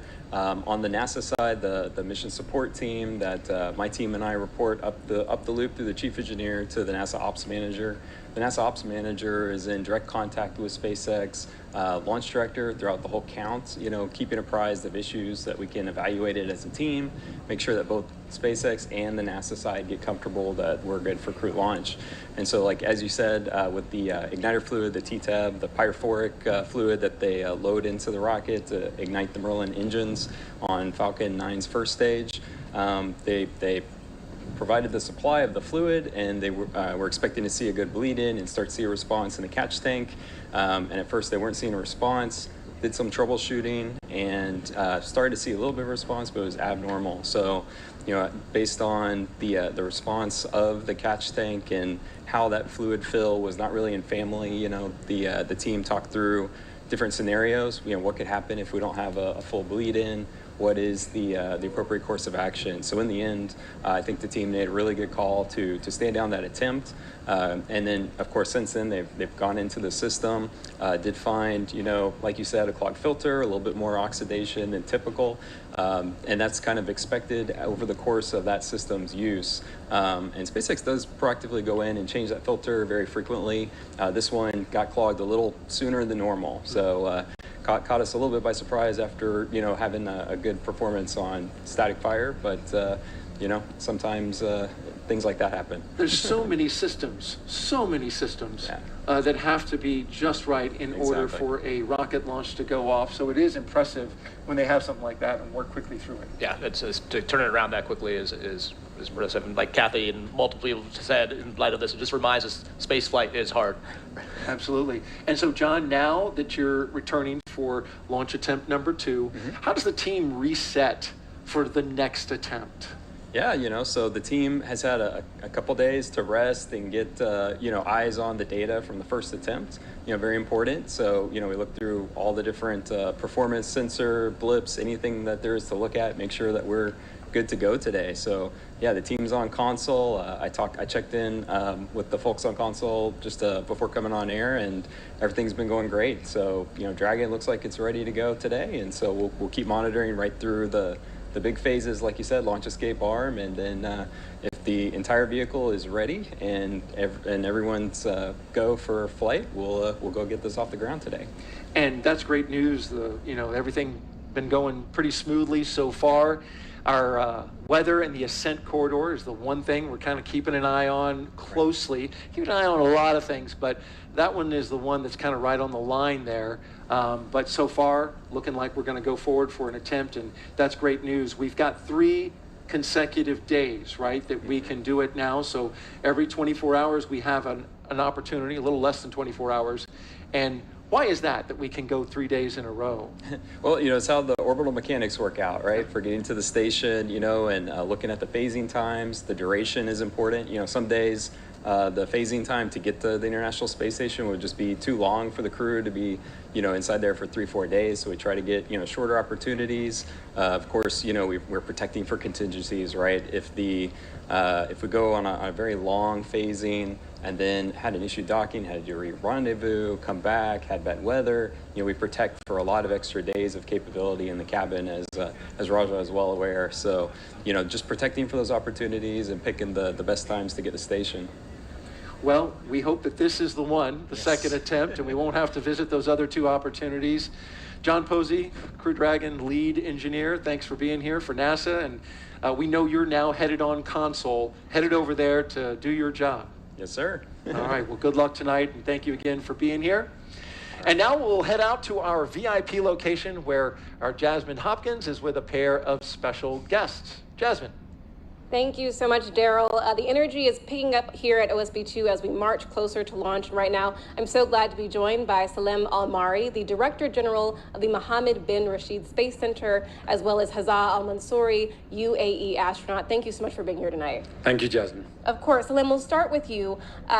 Sultan is the first UAE astronaut to go on a long-duration mission to the space station. He'll be on a 6-month science mission. So what is the UAE hoping to learn from him? Definitely there's a lot we plan to do during this mission and learn from him and from this 6-month duration. So there's a lot of science we're going to be doing, a lot of human life sciences. There's science with over 20 different experiments with UAE universities and international universities. So that's something really big for us. But we also have a very in-depth education program where we will try and reach every school kid in the UAE, doing simple science experiments, simple YouTube videos. And of course, other than that, we'll do a lot of PAO events where we have these live chats with the astronaut from space, with our kids and public. So I think we're quite excited for this 6-month duration mission. Right, a lot of excitement surrounding this. Hazza, you said that you've actually been able to speak to Sultan in the duration from Sunday or Monday's morning attempt to now. So how is he feeling getting ready for launch again? Sultan, he's super excited about his launch. It's going to be his first mission. first mission for also Woody and Andre Fedayev. They are super excited. They can't wait to experience the weightlessness and to start conducting science and to conduct experiments on board the International Space Station. It is a really beautiful night for launch, so hopefully it's going to happen today, and we are looking forward to see them floating within a couple of hours. Yeah, we really are looking forward to that. It is a beautiful night for launch, so everybody's looking forward to it. Thank you both so much for being here tonight. Thank you. Thank you so much. Of course. Daryl, back to you. All right, thank you, Jasmine. And we are now T-minus 1 hour and 33 minutes until liftoff of Crew 6 from the Kennedy Space Center here in Florida. You're watching live coverage of the Crew 6 launch. Monitoring the crew inside, and we've had some great interviews, but in the interim during that time, we heard that we're working no issues, and the team is moving forward through the countdown. Yep, and we heard good comm checks. You heard earlier, right before we interviewed John, that they were going to redo the ground checks, so it sounds like those were done successfully, and all checks were good. And yeah, as you saw, you know, we mentioned in that ISS video the science going on there, and you can see underneath Woody's feet just some of the science. So this, on average, each increment, so they'll be part of Expedition 68, 69 when they get out there, running about 300 experiments an increment, which is just incredible when you think about you know, what that national lab is doing up there, and with having 4 people go up at a time just allows so much more bandwidth in science. And I mean, I think that's the reason I think most of us do the job, just some exciting changing things. I think my favorite experiments we did up there, I call them dual purpose things. So some water reclamation and then carbon dioxide scrubbing things, and we were doing those things because they help us with exploration. So if we can have 98% of our water reclaimed, then we can meet the mass margins to go to Mars. And if we can scrub CO2, again, we can live on the moon and on Mars. But the cool thing about those technologies is if you scale them on Earth, I mean, think about reclaiming 98% of our water, or solving our CO2 problems. I mean, these are existential, species-changing technologies, and just you know, that we're just starting to get into the fundamentals of. And if we can solve some of those problems, I mean, the impact NASA can have just on the world, let alone the solar system, is mind-boggling. So I think that's, to me, why I love this job, and why I think so much of us love doing this, and the things you can discover in a microgravity environment. Even simple things like we did a concrete hardening experiment when I was up there. I remember that. Which I thought at the time was like, how? I'm sorry for whoever the poor scientist is like, how lame is this? Literally watching concrete harden.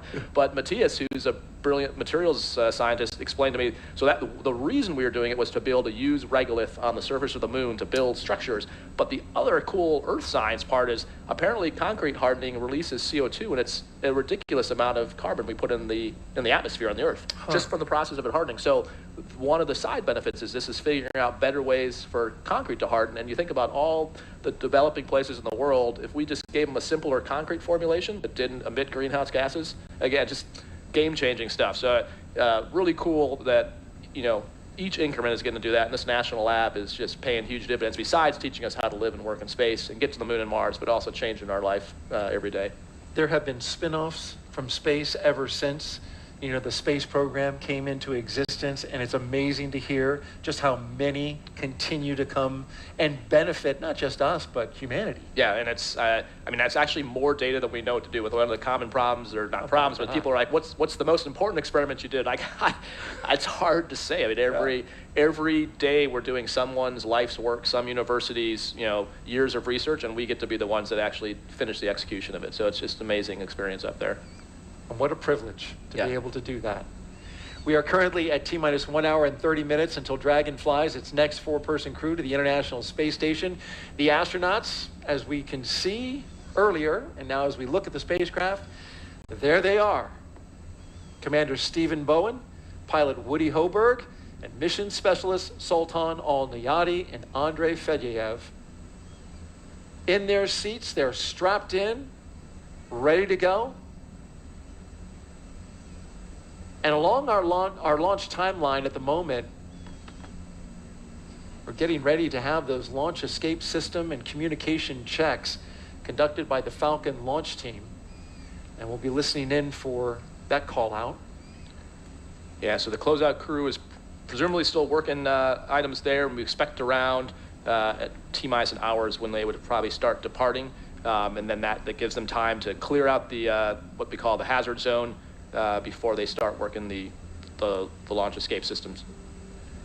Each Crew 6 astronaut is allowed to bring a few personal items with them inside the Dragon capsule there, and they do that so they can have something for their roughly 6 months in space, you know, something from Earth to remind them of family, friends, loved ones, something they love about planet Earth. And here's a few of the items that Crew 6 is taking up. Sultan Al Neyadi said he's bringing a kimono. He's going to be throwing some moves up there, some jiu-jitsu. He's also bringing a small toy rocket from the popular European comic Tintin. Andrei Fedyaev is taking a few photos and some pins he plans on sharing with his family when he gets back home. For NASA astronaut Woody Hoberg, he's bringing one simple item, a photograph with deep personal meaning to him. In terms of personal items, mine's simple. Unfortunately, over the summer, I lost my father, and so I'm just bringing a photo of him that means a lot to me. And I wish he could come along with me, but at least I will be bringing him along with me. So, yeah. I'll talk this. Yeah, and this is the photo right here, Raj. Woody says it's a picture of his dad, Jim Hoberg, finishing the Boston Marathon and leaving it all on the course. Jim Hoberg, along with his wife Peggy, raised Woody and his brother in Pittsburgh, PA. He was an electrical engineering professor at Carnegie Mellon University, where he was known for his exceptional teaching. When he was 75 years of age, he passed away at 75, I should say. Woody says he will remember his father for always showing up and for his relentless pursuit of truth. When he gets to space, he's going to keep that photo in his crew quarters, a touching tribute to his father all the way up there in space. Yeah, and I think what a tribute, and like we were talking about before, none of us got here on our own. Someone got us here, and you know, Woody's dad made Woody who he is. All of our parents made us who we are. The instructors at JSC, the centers we visit, we are really just a reflection of them. So I'm glad Woody's able to take his father with him. I think most astronauts take things to remind them of their family, their loved ones, up with them, because you are separated from the Earth, but it's right there, but you can't go home at the end of the night, so having that to remind you is very important. Now here's what we talk about, what you brought up, and we did this last time, but I had to change my show and tell. Yeah. I love that you did that, by the way. What do you have? So last time I had my Academy shirt. I also had a high school shirt. So you brought two shirts. I had two shirts. Yeah. Okay. So what do we have Columbus here? Sailor. So from Waterloo, Iowa. Yeah. So I grew up Waterloo, in Iowa. That's right. My high school shirt. One thing. So we showed these last time. Yeah. Showed my space retainer, which I was Remember also that. not supposed to bring back. How can I forget? So I showed last time we had the RMO for our mission. The other one I brought up, so my wife works for the Department of Veterans Affairs, and that's obviously near and dear to my heart, the agency itself. So I brought up an RMO, or a coin, I'll say it out loud, but from the Department of Veterans Affairs. The other thing we bring up that some of the astronauts is a Mach 25 patch and 100-day patches. And then you fly those, and also things called Silver Snoopies, which are pins that we give out to a very small percentage of the NASA workforce. So it's really special to get one that's flown in space, and specifically from one that was flown by an astronaut for you. This is similar, not a Silver Snoopy, but a pendant with our patch on it, and we flew these for some of the key people. So for some of the folks that helped with our mission planning and training, so you can see the 3 on there. Yeah. And so ones that are ones that are flown in space are obviously highly sought after. Cards for my kids. I had lots. I didn't see this. Yeah, one. These are different ones. I had lots. My wife is definitely my better half. And so I had all kinds of cards and notes for my kids, including look at what this one says right here. Can't wait. And a little landing one in the water. This one's the planets, complete with the rings of Saturn. Yeah. Well, you know she loves her daddy, because right here, this is the capsule. It says Crew 3 on it, and here are the kids at the bottom, and they have they're saying, "It's Dad coming home." Oh my gosh. And then an interesting one we didn't talk about. We talked about what Nick Hague Ninja 12 is helping, but so a lot of us fly up with glasses. I don't wear glasses, but people have heard the term SANS. So your vision shifts in space.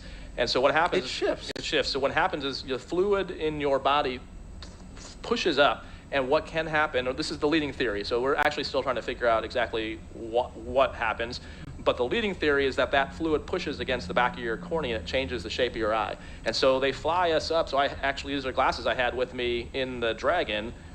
In the event that my vision shifted enough that I would have a hard time reading the displays. Put those on real quick and show us what that look is. I think like. you're just trying to humiliate me now. Yes. Now I can't see the screen though, the teleprompter, so I'm going to take them back off. But yeah, I can see up close really well. That's what it's meant for, is up close vision. Yeah. And the strap, of course, to hold it on your face. Exactly. Because, this is the space strap. The Yeah, space exactly. Well, space modified glasses. But did you have to use it?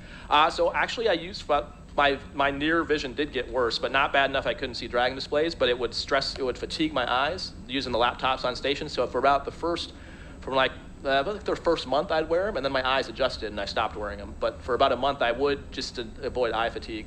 And then once I got back, they generally go back to normal. And well, that's good. And we continue to work on finding out. We do, yes. What exactly the cause is. Especially because we know they generally go back to normal, but that's why we need more long-term data, because we don't know on a 2-year mission to Mars, like would it go back to normal? Are we confident? But what would happen there? Well, exactly. That's good stuff. Thank you for sharing no problem. new.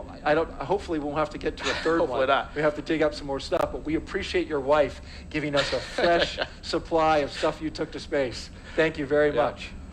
Well, when they aren't launching into space or working hard to prepare to go into space, the NASA Astronaut Corps, well, they try to find time to watch their friends go into space. And you would know that. Yeah, so I'm here, but we saw Nick as Ninja 12. We saw Ike Glover helping with the family sport. We saw Joe Akaba, the chief.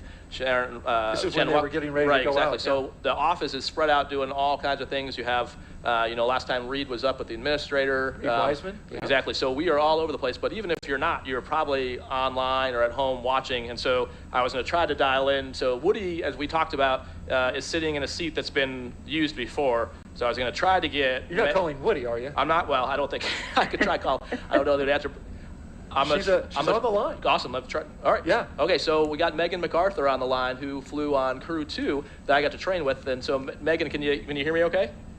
Hey, Roz, I got you loud and clear. Hey, awesome to talk to you. Thanks for calling. So Megan's at home in Houston watching the launch, and you might have better ideas about what they're doing. I think you guys came up with a game to kill some time while you're waiting for the closeout crew to leave.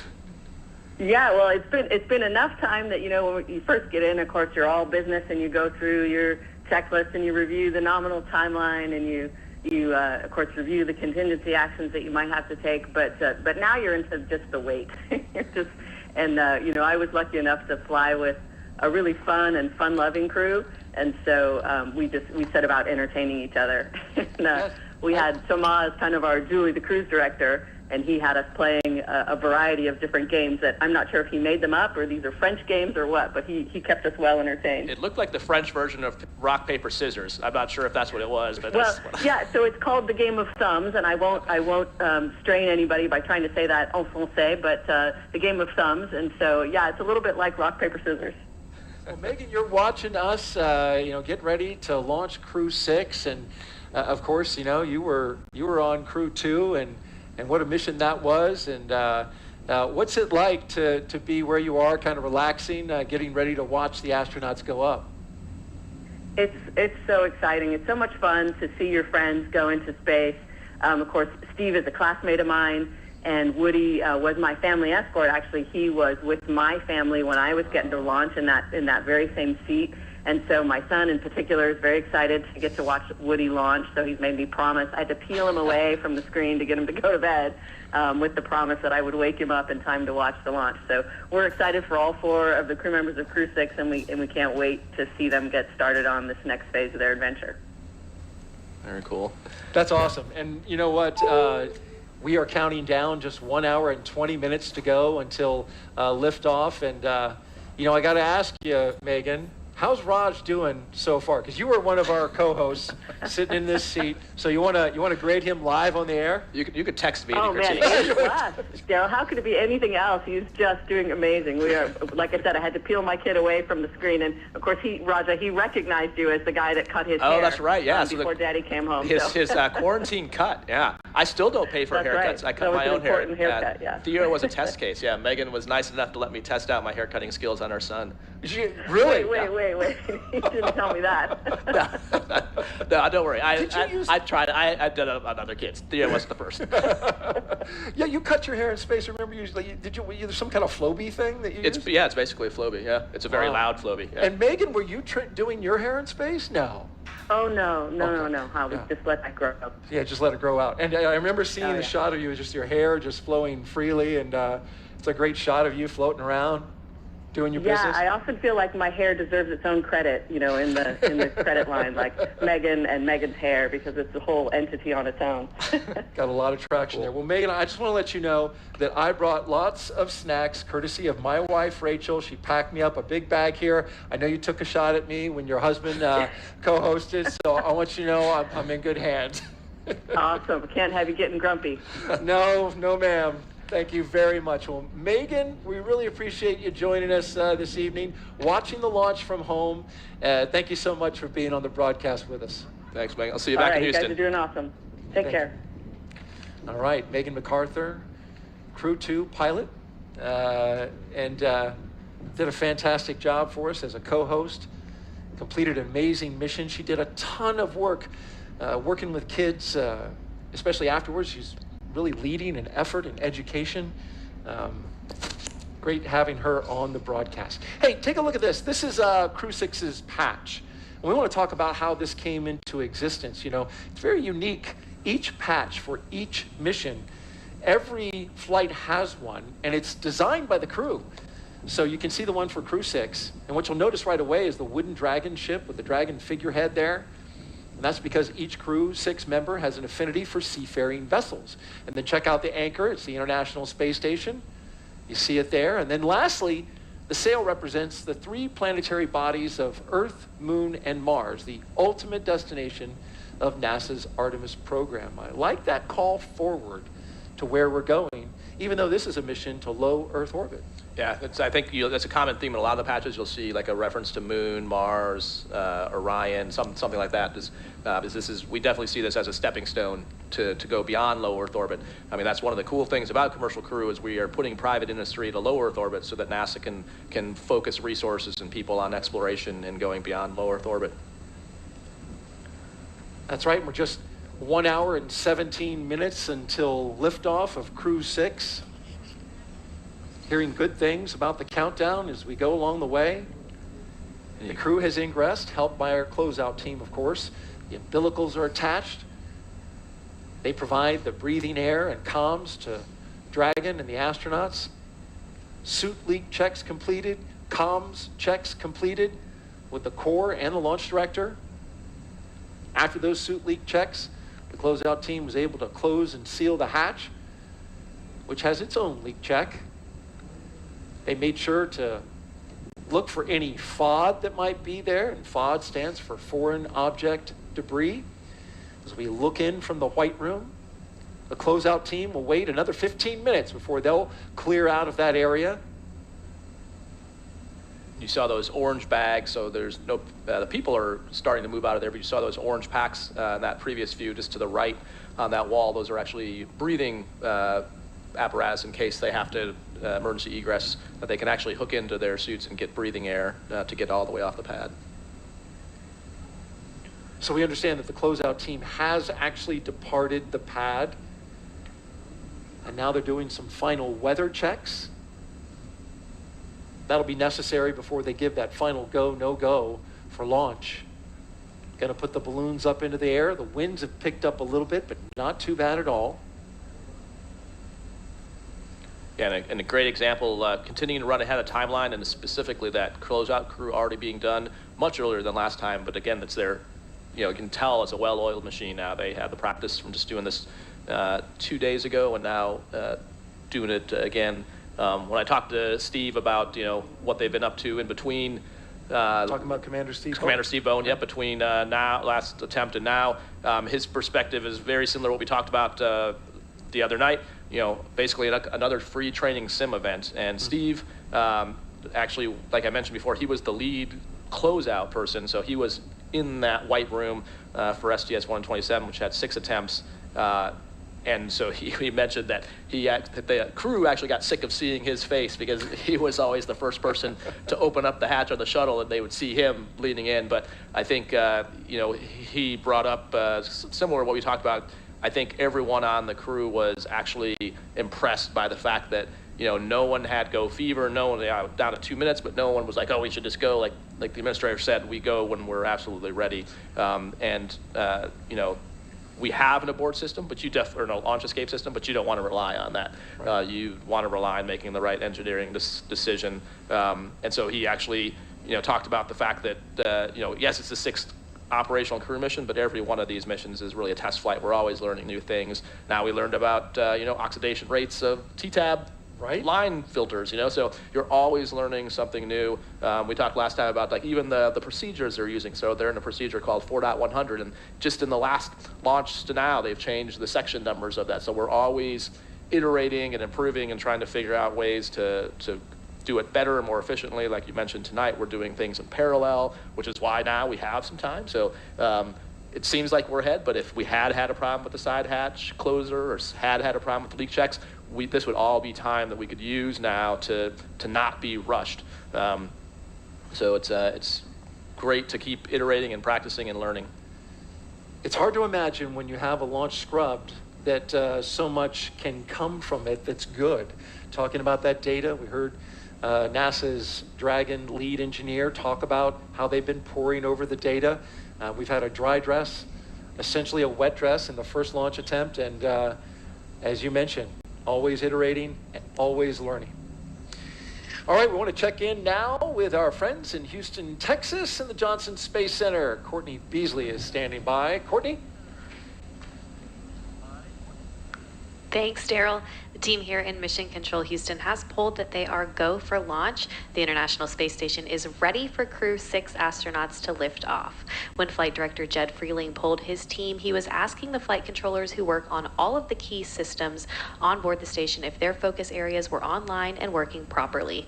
This includes life support systems, proper communications links, computers that allow us to command the station's onboard subsystems, and our ability to control and maneuver the space station are all fully functional. The crew in orbit is currently in a sleep period, and they are scheduled to wake up at midnight Central Time. The International Space Station Flight Control team is ready for launch. Mission Control Houston will continue monitoring the mission as we check off milestones for today's flight. In the meantime, I'll send it back out to the team at Kennedy. Daryl. All right, a beautiful shot from high above the Kennedy Space Center, going by the VAB as we look out at Launch Complex 39A. During the previous launch attempt, I want to recall this. Roger told us that dragonflies during dry dress is a good luck charm. Well, after the scrub, I was watching the Starlink launch. What do you see there? Looks like some insects flying by, maybe dragonflies. Yeah, I can't tell if they're insects on the screen or there you go. There's a buzz. They were buzzing my phone. I thought it'd be a good idea to put some dragonflies in the show. For some good luck. I like it. Yeah. Is that going to bring us some good luck? I sure hope so. Well, let's hope so indeed. 1 hour and 11 minutes, counting until liftoff. Let's check back in with Jasmine Hopkins, who has a special guest. Thank you so much, Daryl. Joining us now is Kennedy Space Center Director Janet Petro. Thanks so much for being here, Janet. Thank you, Jasmine, for having me. We're always happy to have you. And right now we're preparing for Take 2, second launch attempt of Crew 6, but this is something that the Kennedy workforce is built for, really. I mean, we're very agile. Can you speak to that?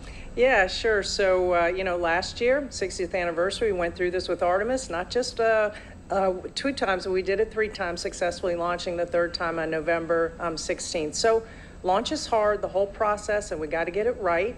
They say, you'd rather fix a problem on the ground than launch and then have a problem in the air. So the team, the NASA team along with the SpaceX team has worked really hard. We had our Delta launch readiness review late yesterday evening, worked through the issues that we experienced on the first one, and we're ready to go tonight, Jasmine. That is what we want to hear. It's good to hear that we are looking good for launch tonight, Janet. And you just mentioned that 60th anniversary. It was our diamond anniversary last year. To think that we've been here 6 decades, what is Kennedy doing doing to continue growing and improving?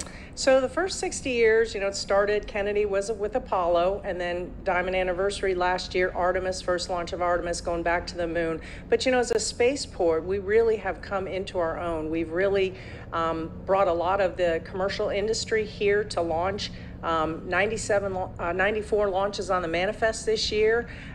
We had 57 last year, like you mentioned, 31 the year before that. So we are growing. We obviously are a very popular place, not just because of the geography, but the services that we're providing at the center to our commercial partners and customers.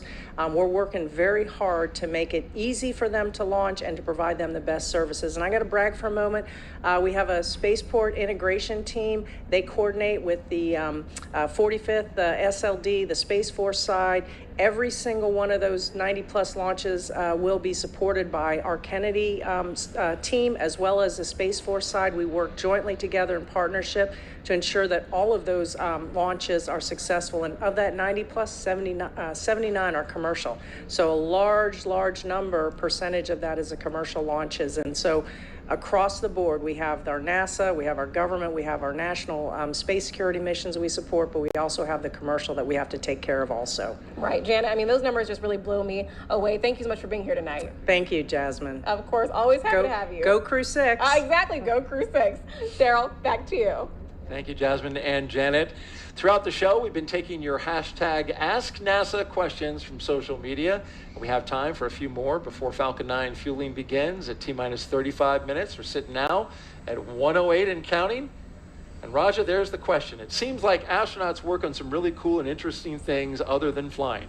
Raja, can you take a minute and talk about something interesting that you're working on right now? You're not flying, currently on a mission, obviously because you're here. So what you working on? Yeah, so I'd say most of our time is not actually flying in space. So we do maintain the training for that, whether it's NBL, which is the Neutral Buoyancy Lab, so doing practice spacewalks in there, whether it's working on the ISS systems, working on different experiments, getting smart on geology, biology, but we also all work on different projects in the office on the engineering and development program. So specifically, there's a whole lot of work going on in Artemis right now. The administrator talked about Artemis. That is the goal of the agency to get us back to the moon, to stay and go on to Mars.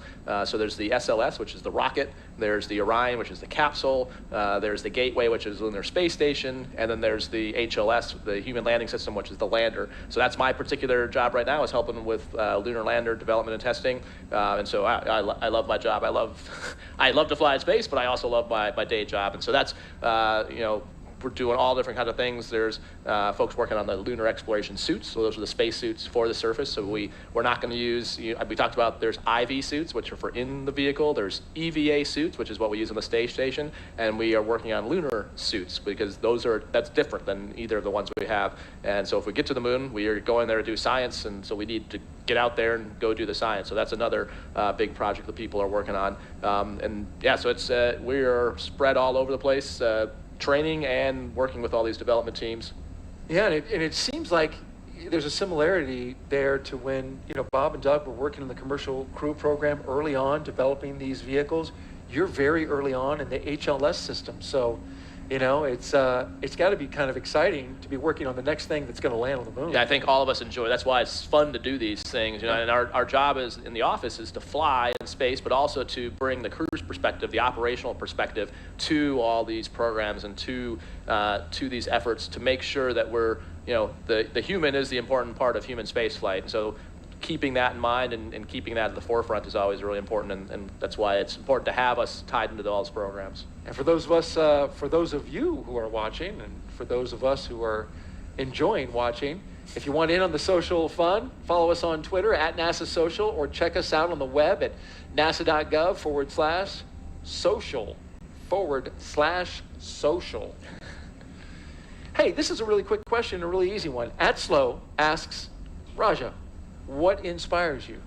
What inspires me? I think the idea of exploring is what inspires me, the idea of new discoveries, and I think I kind of alluded to why I'm so excited about science before, solving problems here on Earth. So I would love to see humanity go and explore, like live on the moon, go to the next planet, but I also am inspired by the fact that we are finding solutions for problems here on Earth right now. So that's what inspires me to work here. And it must be rewarding as well. It's amazing, yeah. So I think what inspires me is inspiring others too. So I think one of the coolest parts of our jobs, it takes time and effort because you're traveling, but going to talk to like school kids, that's hands down one of my most favorite things Really? to go do. And just, yeah, I mean, seeing their excitement, just when an astronaut walks in the door, it's just so fun, you know, and you know, whether it's elementary answering bathroom questions, you know, because I've heard plenty, all the way to, you know, talking to university students who have questions like, you know, where do I go, and like what kind of degrees, and you know, so it is really cool, and it inspires me to be even a potential inspiration, or to potentially help or set a spark maybe in someone's mind, or give them the idea of what's possible. Deep curiosity as well. We are 1 hour and 4 minutes and counting until liftoff. This day is the continuation of regular flights to the space station from U.S. soil. Crew 6 and the mission will be the company's 6th crewed space flight. This is for, of course, SpaceX and NASA, following the crewed test flight Demo 2 and 4 previous operational crewed missions to the space station. It will also be SpaceX's 8th crewed space flight overall, including the private orbital mission Inspiration 4. Today, our crew is flying on board Dragon Endeavour, and this will be the 4th flight for this capsule. It'll be taking a ride on a brand new Falcon 9 rocket. The Dragon is this particular Dragon, Endeavour, is the flight leader in the fleet. Its 4th flight, which includes Demo 2, Axiom 1. It's been a great countdown so far, 1 hour and 3 minutes and counting. Weather is fantastic here at the Kennedy Space Center, only a 5% chance of violation. That means 95% go. Doing some math here, getting inspired by my fellow astronaut here, really advanced stuff. Avoid math in public, that's my rule. That's a good idea. Excitement is picking up though as we get closer to T0. And so with roughly about an hour, No, go ahead. About an hour to go until liftoff, things are going to start picking up. We get close to the go, no-go pole to arm the launch escape system and begin the propellant loading. The crew poll for readiness, that will happen right at T-minus 60 minutes. And then the Dragon poll for prop load is at T-minus 55 minutes. From there, at T-minus 45 minutes, there will be an internal mission control Hawthorne poll, and then the launch director's poll for propellant loading will follow. When we get to about T-minus 40 minutes, the crew access arm will retract, and the crew will get the call to close their visors and to arm the launch escape system. I'm going to walk you all the way through it. This is the automated safety system that's in place that can fire the 8 Super Draco thrusters on Dragon to quickly separate the crew from the rocket, either on the pad or during a flight on the ride uphill. And then, once we reach about T-minus 35 minutes, propellant loading for the Falcon 9 will begin.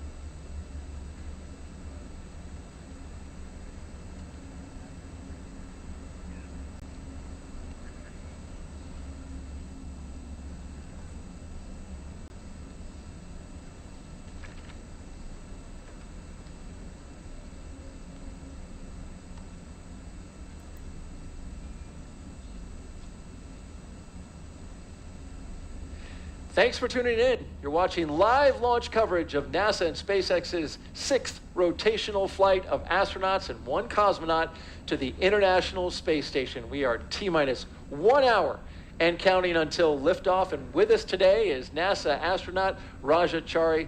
Raja, thanks for coming back. Yeah, glad to be back. Hoping to see my first launch. Indeed. And if you didn't know, Raja is getting ready to witness his first launch. He rode on a rocket as we turn the corner from the vehicle assembly building to show off the launch pad just beyond it. Oh, this is a great shot. The big reveal. Look at that. It certainly is. Cool. There it is, the Launch Complex 39A, holding for a 12:34 a.m. Eastern Time liftoff. And so right now the crew is going through kind of mentally, probably looking forward to the prop Dragon timeline. SpaceX, And you cycling about to orbit start tank isolation valves to equalize low flow pressure. SpaceX Dragon copies for Washington. Quickly explain what that is. So give them that call. So a lot of times whenever they're going to do something with any prop loading or valves, they'll give the crew a heads up. So if they hear the sound or feel the vibration, that they know that that's planned. So they usually give them a call prior. You mentioned that it's about to get a lot busier on the loops as they start going through some go, no-go polls and talking to the crew. And so they are looking ahead in what's called the event details, and they have probably 2 displays up, one that's event details, one that's in procedure 4.100. They're sitting in 4.100 waiting for the poll to say that they can arm the LES, the launch escape system. And on the timeline, they're probably looking at what the prop loading steps are and just kind of anticipating what's coming up next, probably scrolling ahead to kind of talk through the launch sequence and using this time to basically what we call chair fly, talk through. Dragon SpaceX, you are go for section 5. When ready, report go for launch. All right, picking up section 5, preparation for LES arming.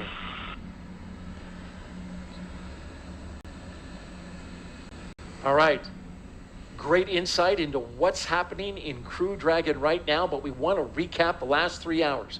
Our crew of Stephen Bowen, Woody Hoberg, Sultan Al Neyadi, and Andrei Fedyaev have been getting ready to launch into space after waking up and having a meal.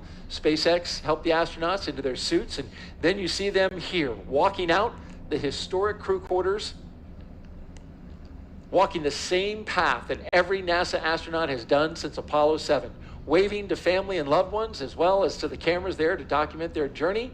Then you see them here, inside their Teslas, joined in a caravan as they went down the road, led by Center Security, till they arrived here at Launch Complex 39A. They did the rocket recline, went up the tower, and walked down the crew access arm here. Woody Hoberg and Stephen Bowen crawling into Crew Dragon. And then once inside, they got strapped in, got their suits checked, comm checks, and now we watch as the Dragon spacecraft sits on top of the Falcon 9 rocket, getting ready for fueling and arming of the launch escape system. At this time, we are expanding our coverage and would like to welcome SpaceX and NASA commentators who are joining us live from Hawthorne, California. Welcome to you both. Hey, thank you so much, Daryl. And hello to everybody watching around the world. I'm Gary Jordan with NASA's Communications. And I'm Jesse Anderson, a production and engineering manager here at SpaceX. Gary and I are joining you today from our headquarters in Hawthorne, California. While Crew 6 marks SpaceX's 6th operational mission for NASA, it's actually our 8th human spaceflight mission to the International Space Station and overall 34th Dragon mission to the orbiting laboratory. And the Dragon supporting tonight's mission will be making its 4th visit to the station, having previously supported Demo 2, Crew 2, and Axiom Mission 1. And speaking of Demo 2, the spacecraft was named Dragon Endeavour by Bob and Doug during its inaugural flight in May of 2020. And yet another fun fact, tonight's launch marks our 4-year anniversary of the Demo 1 mission, which launched on the same day, just a couple of hours later than we're launching today, which served as an end-to-end test flight of Dragon's capabilities. Since Crew 1 in November of 2020, SpaceX has been regularly flying commercial crew missions for NASA to and from the International Space Station at an average cadence of about 1 flight every 6 months. It took a lot of love and dedication to get here today, and we are still learning and innovating from every launch. From the beginning, Dragon was designed to eventually fly people to help further our ultimate goal of making life multiplanetary. The Dragon hanging from the ceiling behind us was initially flown to certify SpaceX for cargo missions to the space station over 10 years ago. It flew back in 2010, but it included a window because the vehicle had been designed from the beginning to fly crew. We always knew that this was the direction that we wanted to go in. As we continue the countdown to liftoff, we'd like to welcome you to SpaceX Mission Control in Hawthorne. This is where our teams are staffed around the clock to monitor Dragon and the mission overall. On console or headset in Mission Control are 6 key positions. The mission director is in charge of the room and tasked with making real-time decisions to ensure mission success. The person that you may hear talking to the astronauts is the Crew Operations and Resources Engineer, who you'll hear us refer to as the core throughout the broadcast. And the 4 additional team members are focused on vehicle systems, including avionics, navigation and control, software, propulsion, life support, and communication with ground support teams. Apart from Mission Control, our Falcon 9 team is currently located in Firing Room 4 in the Launch Control Center at Kennedy Space Center in Florida. Now, with less than an hour until launch, they are settling in for final checkouts, propellant loading, and for launch. And then, of course, NASA has its own team members at NASA's Mission Control Center in Houston, Texas, who have been preparing the space station for Dragon's arrival. And they recently gave their go for launch, saying that the station is ready to receive the new crew. Upon liftoff, today's ride to the space station will take about 24.5 hours, with Dragon flying autonomously the entire way. And just like autopilot on a commercial aircraft, the crew always has the ability to take manual control of the spacecraft if needed. Now at under T-minus 55 minutes, we are looking good for an on-time liftoff, and our very own incredible Kate Tice has been monitoring the progress of the countdown. How's it going so far, Kate? Thanks, Jesse. I'm Kate Tice, SpaceX Quality Systems Engineering Manager, bringing you vehicle status updates this evening. It's been a pretty smooth countdown so far. The Crew 6 astronauts wrapped up ingress at T-minus 2 hours and 34 minutes. Since then, the teams completed the required comm checks, suit leak checks, and side hatch closure, as well as side hatch leak check. The closeout team has departed the BDA, and the pad is clear. Now, as for Falcon 9, our 2-stage reusable rocket that you see there on your screen, final propulsion checkouts of first and second stages began a few minutes ago in preparation for propellant loading. This involves testing valves and engine pneumatic pressurization. Now, as you might be able to guess from the lack of re-entry soot on Falcon 9's first stage, which is the lower 2/3 of the vehicle there, that booster will be flying for the first time tonight. Now, at T-minus 45 minutes, less than 10 minutes from now, the team will report their readiness for prop load with a final electronic go, no-go poll. Before we can begin propellant loading on Falcon 9, we still have a couple tasks to perform. First, the crew access arm will be moved out of its service position as you see it in now, and it will rotate away from the Dragon capsule and over to its launch position. That will happen between T-minus 44 and 42 minutes, almost immediately after the T-minus 45-minute launch director's briefing. With the access arm out of the way, the launch escape system will then be armed. Once those 2 events are complete, Dragon will be ready for Falcon propellant loading. As for weather, we will also verify with the launch weather officer that all of the weather conditions meet our launch constraints. Those include items such as wind speed, lightning, and precipitation in the area surrounding pad 39A. But tonight, we're expecting acceptable weather conditions for launch, both at surface level and upper altitudes. Once again, our probability of violation of those conditions is only 5%, so looking good. The range is currently clear for launch. A worldwide network of ground stations and tracking and data relay satellites, or TDRS, are ready to support, and those are what help us get live views and data as Dragon heads into orbit. Today, we have an instantaneous launch window at 12:34 a.m. Eastern. As I've said before, once we begin propellant load, there is no opportunity to change the T0. The timing for Dragon to rendezvous with the International Space Station is down to the exact second. So today we only get one chance. But the good news, at T-minus 51 minutes and 32 seconds, we are go for launch. Great news. Thanks, Kate. Today's launch marks the 6th time a rotational crew will fly on a commercial spacecraft. And much like our previous crews, today's crew has been training with our teams at SpaceX for the last several months, running nominal and emergency simulations of what the full mission will look like while seated inside of Dragon. And as with every mission, each one of our crew members brings a diverse set of experience to today's flight. That's right, and let's start with the mission's commander. Steve Bowen was born in Cohasset, Massachusetts. He holds a bachelor's degree in electrical engineering from the U.S. Naval Academy and a master's in ocean engineering from the Joint Program in Applied Ocean Science and Engineering at MIT and Woods Hole Oceanographic Institution. In July 2000, Bowen became the first submarine officer selected as an astronaut by NASA. This will be Bowen's 4th trip into space as a veteran of 3 space shuttle missions, STS-126 in 2008, STS-132 in 2010, and STS-133 in 2011. Bowen has logged more than 40 days in space, including 47 hours, 18 minutes during 7 spacewalks. As mission commander, he'll be responsible for all phases of flight aboard Dragon, from launch to re-entry. Warren Woody Hoberg is from Pittsburgh, Pennsylvania. He earned a bachelor's degree in aeronautics and astronautics from MIT and a doctorate in electrical engineering and computer science from the University of California, Berkeley. He is also a commercial pilot with instrument, single engine, and multi-engine ratings. The mission will be Hoberg's first flight since his selection as an astronaut in 2017. As pilot, he will be responsible for spacecraft systems and performance on Dragon. Sultan Al Neyadi will be making his first trip to space, representing the Mohammed bin Rashid Space Center of the United Arab Emirates. Aboard Dragon, he'll serve as a mission specialist, working to monitor the spacecraft during the dynamic launch and re-entry phases of flight. He spent time in the UAE military prior to becoming one of the first 2 individuals selected by his country when they started their space program just a few years ago in 2017. Al Neyadi will be the first UAE astronaut to fly on a commercial spacecraft. Andrei Fedyayev will be making his first trip to space and will also serve as a mission specialist, monitoring the spacecraft during the dynamic launch and re-entry phases of flight. He was selected as a cosmonaut in 2012 and will be the 2nd cosmonaut to fly aboard a SpaceX Dragon. Each of these crew members will be a part of Expedition 68 upon their arrival to the International Space Station. Now let's head over to Kate Tice for another status update on the countdown. How's it going, Kate? Thanks, Jesse. We're coming up to T-minus 48 minutes and 40 seconds. The SpaceX launch teams are finishing final review of data from all the checkouts of Falcon 9 over the last hour.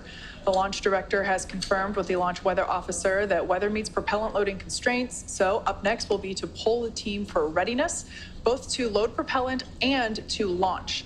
That will be the final poll prior to liftoff. The 7 SpaceX responsible engineers, often called REs, indicate that they are go by electronically voting on the online countdown procedure. The launch director, or LD, also checks with the Dragon mission director, MD, and the NASA launch manager to make sure they are ready.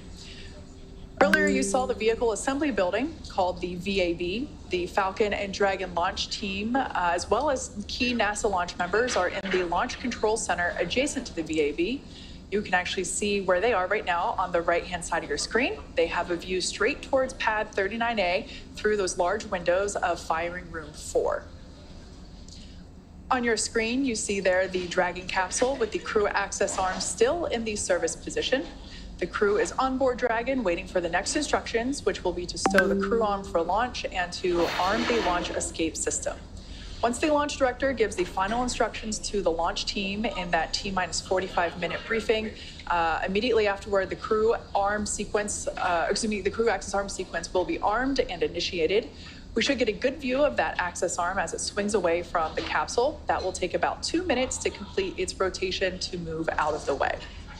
The range continues to be go for launch. They continue to monitor the clearance area around the launch pad, as well as the air and sea space around that downward upstream or the flight corridor downstream from the launch pad. As we mentioned before, we have to make sure that all areas are secure in the unlikely event of an abort. There at Kennedy Space Center, the conditions are predicted to be acceptable for launch. If we had daylight, you'd be able to see that conditions are pretty calm. There's 13-mile-per-hour winds from the south-southwest, so pretty mild all in all. The downrange landing zones, as I mentioned before, are also within the conditions as needed, if needed for an escape, so everything also looking go downrange. Now, in about a minute, we will hear the briefing from the launch director. As I mentioned before, the readiness poll that is underway is the final go for propellant load and for launch. There on screen, you can see the 4 crew members of Crew 6 waiting patiently to go to space. Not much for them to do at this moment, but wait for that LD briefing, which will be coming up in about 35 seconds.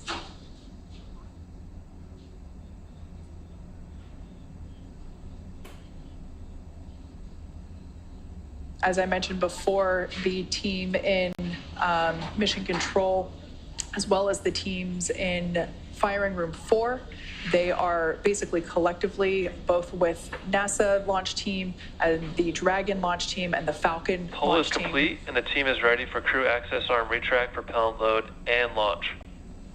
Both control rooms are going to lockdown at T-minus 45 minutes and remain in that state until the launch escape system is disarmed. All operators are remain at their console and maintain a sterile cockpit until MD confirms successful disarming of the launch escape system, following orbit insertion or propellant offload in the event of a scrub. For non-urgent no-go conditions, brief the CE or LD and they'll approve aborting the countdown. For urgent issues affecting the safety of the operation, operators shall call hold on the countdown net. Launch control will abort the launch auto sequence immediately and proceed into the launch abort sequence. At T-minus 10 seconds, launch control will be hands-off, relying on automated abort criteria for the remainder of the count. Launch control, you may proceed with arming the crew arm for movement.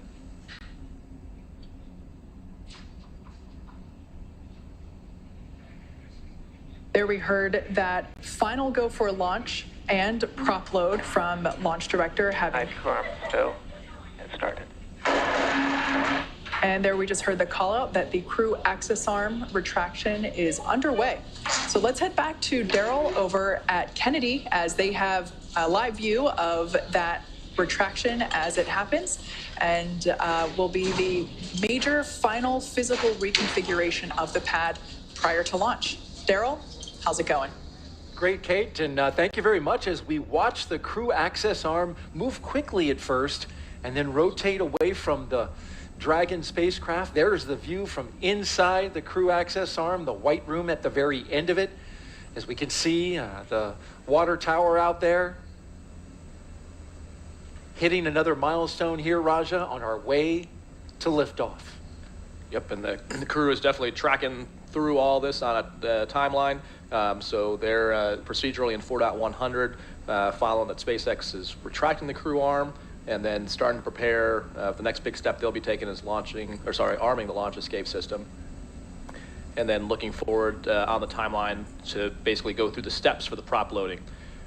So we talked a little bit about the first broadcast, but this is kind of a key mental note here as well. If there was an emergency pad egress, they probably have some crew coordination of who's going to get to the hatch first, but you definitely want to make sure the crew arm is back in place. So there's this period of time, well, the crew access arm is not there, the launch escape system is not armed. So Crew access arm retraction complete.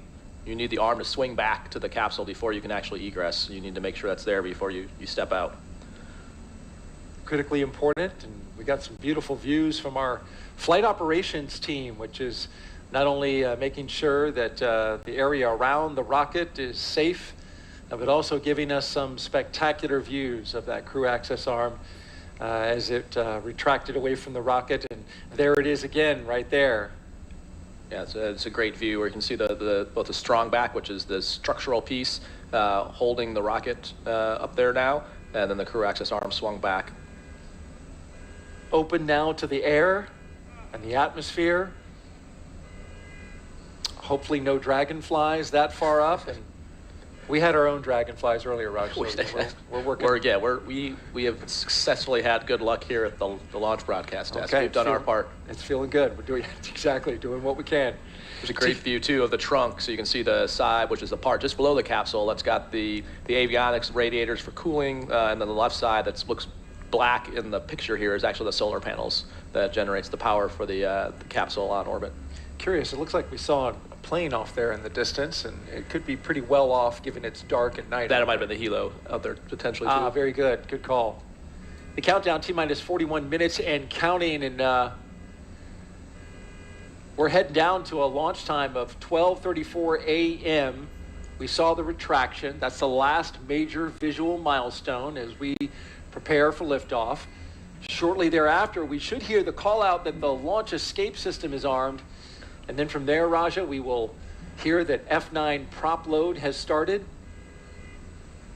Yep, and timeline-wise, I'd expect probably about another minute and a half or two, they'll tell the crew to they'll tell them to go ahead and step into the arming. You'll see them putting visors down. You'll probably see them tugging at the restraint straps, just making sure everything is extra tight, making sure you saw, like Andre before was using his stylus to probably edit some of the weather data they had on their iPad. They'll stow all those things and basically put themselves in a posture where you see them stowing it right now, where you could be in a posture where if the capsule were to initiate a launch escape, you'd be prepared for that. So from the time that is hot, you are pretty much sitting on a live set of Super Dracos that could go off automatically if the vehicle senses a malfunction once the prop loading starts, or it could be manually initiated. So you always want to be ready once that system's hot.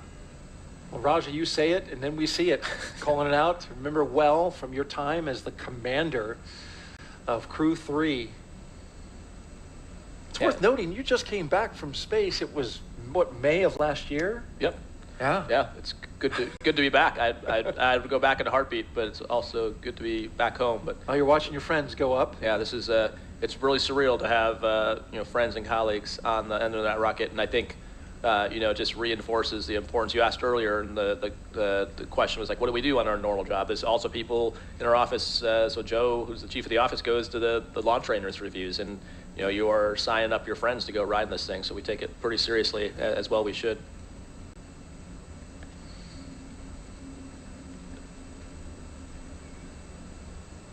You Crew strapped in? Yep, you can see just by Andre's left leg, the red of that bag. We were talking about that earlier, but you couldn't see Dragon SpaceX, go for Section 6, close visors, arm launch escape system. All right, we're picking up Section 6 on closing the visors and arming the launch escape system. All right, so you see them reaching out to the displays. They're stepping to that section of the procedure, all verbalizing now with the visors down, that the Vox settings are correct so they can hear each other. SpaceX Dragon, visors are closed. We're arming the launch escape system.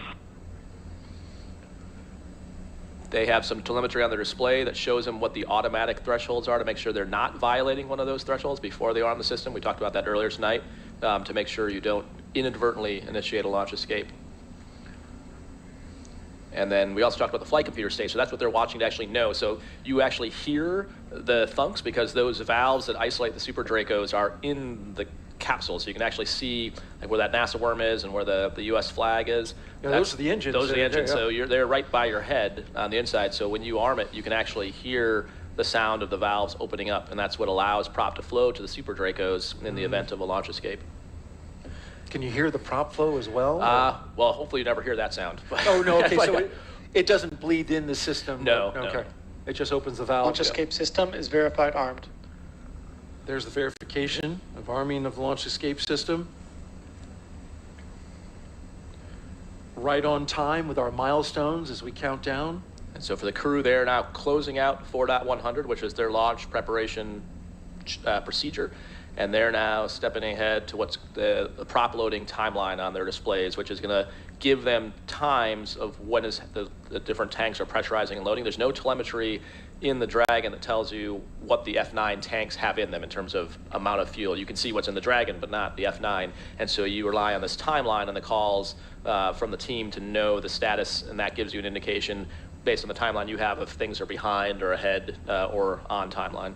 The team on the ground can certainly see. Yes, absolutely. Yeah, the ground team can see that all, but that's not all piped into the Dragon. Venting for propellant load.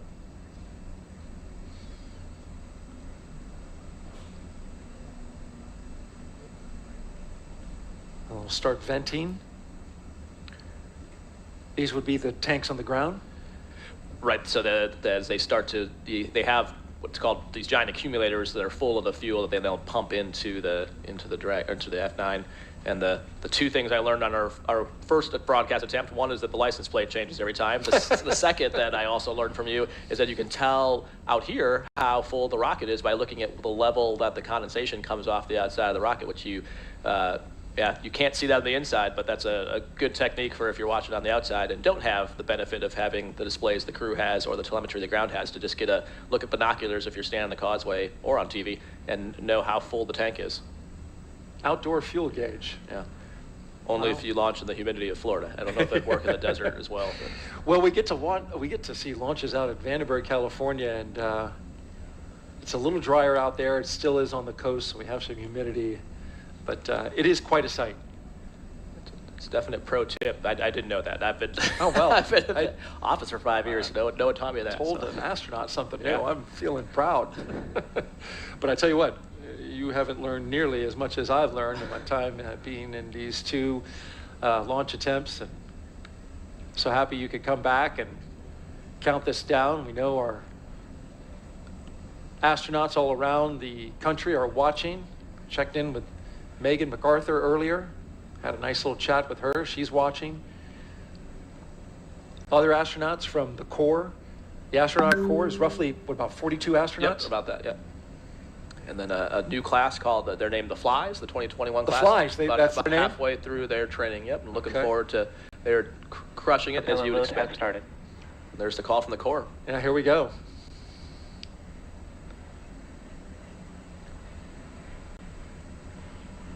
So at this point, all the closeout crew is not only off the tower, but outside what's called the exclusion zone or the hazard area, or different words for it. Basically the radius away from the launch pad, since there's now prop flowing into the rocket. Well, T-minus 34 minutes and counting until liftoff. Today will begin the next 6-month rotation mission to the International Space Station. As we've been documenting, we heard the launch escape system armed. Happened just before that propellant load began. Dragon capsule, it was loaded with its propellants about a week and a half ago, just a few miles down the road. In order to fly, Dragon needs a fuel and an oxidizer for the fuel. SpaceX uses monomethyl hydrazine, or what they call MMH, and nitrogen tetroxide, or NTO, for oxidizer. And together, these propellants feed those Draco engines that will maneuver Dragon on orbit.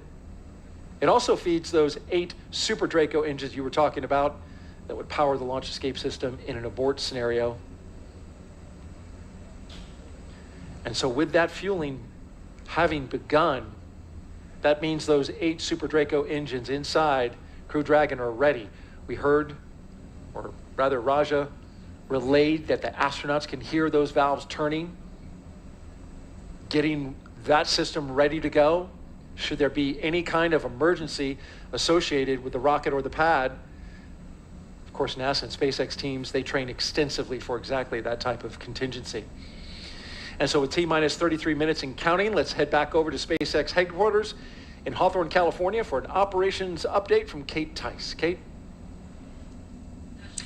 Thanks, Daryl. I continue to follow along with the final minutes of the launch countdown, heading for on-time launch just under 33 minutes from now. Everything's still looking good for Dragon and Falcon 9. No major issues reported by the teams at this time. As we heard on the loops, the launch escape system is now armed, and Falcon 9 propellant loading began at T-minus 35 minutes. The first and second stages of the Falcon 9 are each loaded with 2 liquid propellants. One is oxidizer, loaded into a tank at the top of each stage. The other, a fuel, loaded into a tank at the bottom of each stage. The fuel that we use to power the Merlin engines is RP1, which is a refined kerosene. The oxidizer loaded on each stage is densified liquid oxygen, or LOX. Densified means it is kept much colder than typical for launch vehicles and takes up less volume, which allows for more oxidizer to be loaded into the first and second stages. And as Raja mentioned minutes ago, you can tell how full the tanks are based on how high the condensation appears on the outside of the vehicle. To ignite the fuel and oxidizer in the Merlin rocket engine, we use the ignition fluids of triethyl aluminum and triethyl boron, also called TTEB. When TTEB comes into contact with oxygen, it burns and produces a green-colored flame. Once we have the flame going, we add the kerosene fuel into the Merlin chamber, and the engine ramps up to full power. You might see the green flash just as the second stage engine ignites following stage separation 2 minutes and 48 seconds into flight. Now, for those of you who have been following along, you'll know that we stood down from our initial launch attempt of Crew 6 on February 26th due to a TTEB ground system issue. It was determined to be the result of a clogged ground system filter that was impeding the flow of TTEB. SpaceX teams replaced the filter, purged the TTEB line with nitrogen, and verified the lines are ready for launch. Lastly, we're topping off helium into pressure vessels on both stages. That is actually used to pressurize the tanks in flight as the propellant is pulled out and consumed by the Merlin engines. It's very similar to when you're drinking from a plastic water bottle. Helium loading has started. And there's that call out for that cryo-helium load I was just talking about. It's similar to drinking out of a plastic water bottle. You got to let some air back into the bottle to keep it from crumpling. Now, on board the spacecraft, the astronauts are monitoring the systems while propellants are loaded into the Falcon 9 below them, as you can see on the right-hand side of your screen. The crew's training in the simulator here at SpaceX headquarters in Hawthorne, California, actually included playback of sounds recorded in Dragon capsules during recent flights. So all of the sounds that they're hearing now, not only did they hear before in our previous launch attempt, but they heard it during the training simulations as well. As for the range, they continue to report no problems, and they are go to support launch. Weather also looks great. As I mentioned before, our probability of violation for the launch constraints is only 5%, so really good on that front. As a reminder, today we have an instantaneous launch time. So at this point, if we hear a hold for any reason, we will have to stand down and target our backup launch opportunity tomorrow, just under 24 hours from tonight's planned launch. At this point in time, at just under T-minus 29 and a half minutes, I'll turn it back over to Jesse and Gary for an overview of events that we'll see after liftoff. Awesome. Thanks, Kate. For Crew 6, the astronauts' flight to station will take about 24 and a half hours. And as we wait for that T0 mark coming up in just about 29 minutes, the ground operations teams are doing a series of system checks to make sure that both the Dragon and the Falcon 9 are ready for launch. You're going to be looking at a live view of our teams at the Cape as they prepare for liftoff. Now, as we wait for that launch clock to hit 0, we wanted to give you an overview of what the ascent portion of that mission is going to look like. Once we hit T0 and a successful launch occurs, we will watch Falcon 9 and Dragon lift off from historic launch pad 39A and make their ascent. At about 50 seconds into flight, Falcon 9 engines will throttle down to help pass through the period of maximum dynamic pressure on the rocket, or what we typically refer to as max Q. It's worth noting that once we hit that max Q point, the vehicle will be going supersonic. Once we are through the period of maximum dynamic pressure, we can throttle up our 9 Merlin engines again. From there, at about 2.5 minutes into flight, we have a series of 3 events that will happen in rapid succession. First is MECO, or main engine cutoff. This is where all 9 Merlin 1D engines shut off in preparation for stage separation, which is our second event. This is where the first stage detaches from the second stage, with the first stage making its way back to Earth for landing, as the second stage continues on its journey with the third event, SES-1, or second stage engine start number 1, where the MVAC engine lights up and propels the second stage, along with our Crew 6 astronauts, into orbit. As Stage 2 heads towards its targeted drop-off orbit, Stage 1 will execute 2 burns in order to make its way back down home on Earth. The first is the entry burn. That's where 3 of the M1D engines will reignite and then shut down again. Now, this helps to slow the stage down in preparation for entry back into the Earth's atmosphere. And while the first stage is heading back to Earth, the second stage will cut off its 1 Merlin engine that was ignited right after stage separation. Once this happens, we'll wait for confirmation of a good orbital insertion. About 90 seconds after Dragon gets into orbit, Falcon 9 will land back on Earth. The landing burn is just a single engine burn, but it's powerful enough to bring the vehicle's speed down rapidly in order to land on our drone ship at about 9.5 minutes into the mission. And while the Falcon 9 first stage is landing, Dragon is preparing to separate from the second stage. At about 3 minutes after the second stage gets into orbit, we should have a great view of Dragon with its 4-person crew drifting away from the second stage. Once Dragon is a short distance away, it'll begin checking out its Draco maneuvering thrusters to make sure Dragon continues to increase separation distance from the second stage. It's worth noting that these are not the Super Draco engines that would be used during an abort scenario. About 40 seconds after separation, Dragon's nose cone deploy sequence will begin. It will take roughly 4 minutes for the nose cone hooks to unlatch and open, exposing its guidance navigation controls that will help Dragon autonomously fly to the space station. And lastly, once the nose cone is deployed, the remaining Draco thrusters on the forward bulkhead will be checked. From there, over the next 24-ish hours, Dragon will be in its rendezvous and approach phases, undergoing a number of phasing burns as it makes its way to station. All of that will be coming up soon, but for now, let's check back in with Courtney in Mission Control Houston. Courtney. Thanks, Gary. The flight controllers here in Mission Control Houston are laser focused on the onboard systems of the space station, ensuring it is ready to receive Crew Dragon. They're also making sure communication links between the station, Dragon, and the ground are working properly, and the consensus to this point is that everything is proceeding right on track. Teams here in Mission Control Houston, the team in Hawthorne, and the astronauts aboard the space station will monitor the autonomous docking of the Dragon spacecraft on Friday. They'll perform a series of leak checks, then work to open the hatches on both the Dragon side and inside the station's pressurized mating adapter. We expect hatch opening to take place about an hour and a half after docking. Once on board, the astronauts will be greeted by the space station crew and will then join in for welcoming remarks for the new crew members. From there on out, they will no longer be referred to as Crew 6, but rather as flight engineers of the International Space Station until their return back to Earth. Here in Mission Control Houston, Flight Director Judd Freeling is on console overseeing the team for launch. And that's it from here in Mission Control Houston, so I'll toss it back to the team in Florida. Daryl, how's it looking? We're looking great out here, Courtney, and thank you very much as we cruise around the set here. Our production team doing a great job showing us all the sights and the sounds of the countdown of Crew 6. Liftoff is at 12:34 a.m. Eastern Time, and if you're just joining us, well, we're doing well, having a great countdown, 24 minutes to go for the 6th astronaut rotation mission to the International Space Station under NASA's Commercial Crew Program. Commander Stephen Bowen, pilot Woody Hoberg, and mission specialist Sultan Al Neyadi and Andrei Fedyaev are strapped into the seats, as you can see them here inside Dragon Endeavour. The Falcon 9 rocket fueling operation well underway. The launch escape system is armed. That means Dragon is prepared to launch itself away from the Falcon 9 in case of an emergency on the pad or after liftoff. So far, operations looking and sounding as we would expect. And you can see on the rocket, we're filling her up.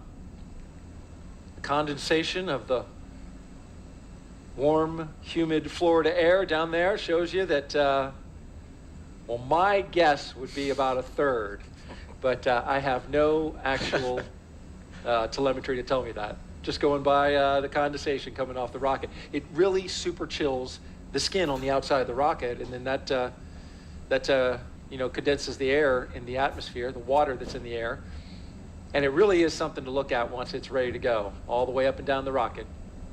And the reason they make it super cold is, if there's probably, let's see, 3rd or 4th graders out there, I know that's what my kids are learning about. It's like when something's really cold, it gets dense, so you can get more of it in there. So that's why it's important. Every drop of gas matters when you're trying to get to orbit. You want as much margin. John was talking before about why we build the timelines we do, and so, we always hope everything goes nominally, but we train for all kinds of contingencies. And so we've been talking about launch escapes, but the next phase is rendezvousing with the space station. And so we protect for a problem with either the station or the capsule and having to back away and come back again in 24 hours. And so all that requires prop and gas, and the further and higher the F9 can get the Dragon, the more options we have. So that's why they chill the gas. You heard calls earlier about the cryohelium, and like they talked about it out at Hawthorne. That means that we have enough gas to pressurize the tanks, and then next you'll start hearing, probably in about another minute, they'll start talking about stage 2 fuel being loaded. And so you'll hear calls, hear them talk about stage 2 and stage 1. It's a 2-stage rocket, so there's fuel and oxidizer for both the stages. The first stage, like they described, having the 9 engines, and the second stage having 1, but both of those have separate tanks for the fuel and oxidizer, and you'll hear them calling those out. Because again, the crew probably can't as much hear it like the same way they hear the Super Draco valves, but you can hear sort of some creaking and some noises, definitely some vibrations. So getting a call before that happens just kind of reassures them that sound is expected and gives them a reference point on the time that they're following. We're about 37 seconds away from completing stage 2 RP1 load. In the meantime, let's tell you about the crew. The commander of Crew 6 is Captain Stephen G. Bowen. He hails from Cohasset, Massachusetts. Married with 3 children, holds the title of first U.S. Navy submarine officer to be selected as a mission specialist by NASA. Captain Bowen is also a veteran of NASA space flights, including the space shuttle flights on STS-126, 132, and 133, the only astronaut to ever go consecutive back-to-back shuttles. Sitting next to Stephen is pilot Warren Woody Hoberg, the 37-year-old from Pittsburgh. He studied aeronautics and astronautics from MIT before getting a doctorate in electrical engineering and a computer science degree from the University of California, Berkeley. During grad school, Hoberg worked as an EMT with the Yosemite Search and Rescue. Crew 6 will be Hoberg's... Stage 2, RP1 load complete. And there's that load complete. Stage 2 is in the books. We'll load it up. And now you can see the venting off of that liquid oxygen. Talking about Hoberg, this flight will be his first flight since NASA selected him to be an astronaut along with Rajachari's class in 2017, the Turtles. In the role of mission specialist is astronaut Sultan Al Neyadi. He was chosen by the Mohammed bin Rashid Space Center of the United Arab Emirates to be a part of expeditions 68-69. Father of 5, spent most of his life in Al Ain and Abu Dhabi, but in 2020 traded that in for astronaut training in Houston at NASA's Johnson Space Center. This will be his first trip to space. And it's also the first trip for second mission specialist Roscosmos cosmonaut Andrei Fedyaev. He will be working to monitor the spacecraft during the dynamic launch and re-entry phases of flight. He will be a flight engineer for Expedition 68, just turned 42 years of age. Each of these 4 crew members will be part of Expedition 68 once they arrive at the International Space Station. T-minus 18 minutes and counting. We had strong back chill that began. And coming up in just a few minutes, we'll start loading liquid oxygen onto the second stage. And I think a great testament to the international partnerships of this program. Half the crew is, international. Sultan being the first UAE astronaut to launch on a U.S. vehicle from the U.S. to have trained at Johnson Space Center. An amazing, completion of the partnership that started several years ago, and taking that now all the way to completion. And just great to see, NASA and space exploration being just this great unifier for the world, especially as, there's low Earth orbit, but then we look beyond that to Artemis and Mars, and just the collaboration and the work to do such hard things and really pulling together the best of all the nations. And the partnership of those nations rises above all else. And it's impressive, the camaraderie of the crews in space with their international backgrounds. So that venting, so we talked about there's 2 things happening. Dragon SpaceX, F9 is proceeding with prop load, and we're tracking no issues with Dragon or F9 going into launch. SpaceX Dragon copy.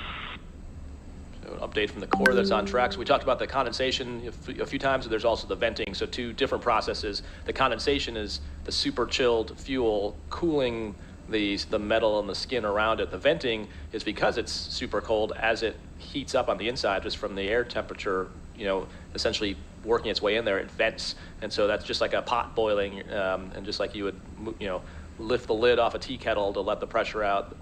This is the same thing you're seeing happen there. So that's what's happening kind of from the middle of the screen. Yeah, and on a calm night like tonight, the winds have totally died down. You can see it as it cascades down like a waterfall coming off the middle of the strong back there. Want to make a quick note about the radio and how you can hear.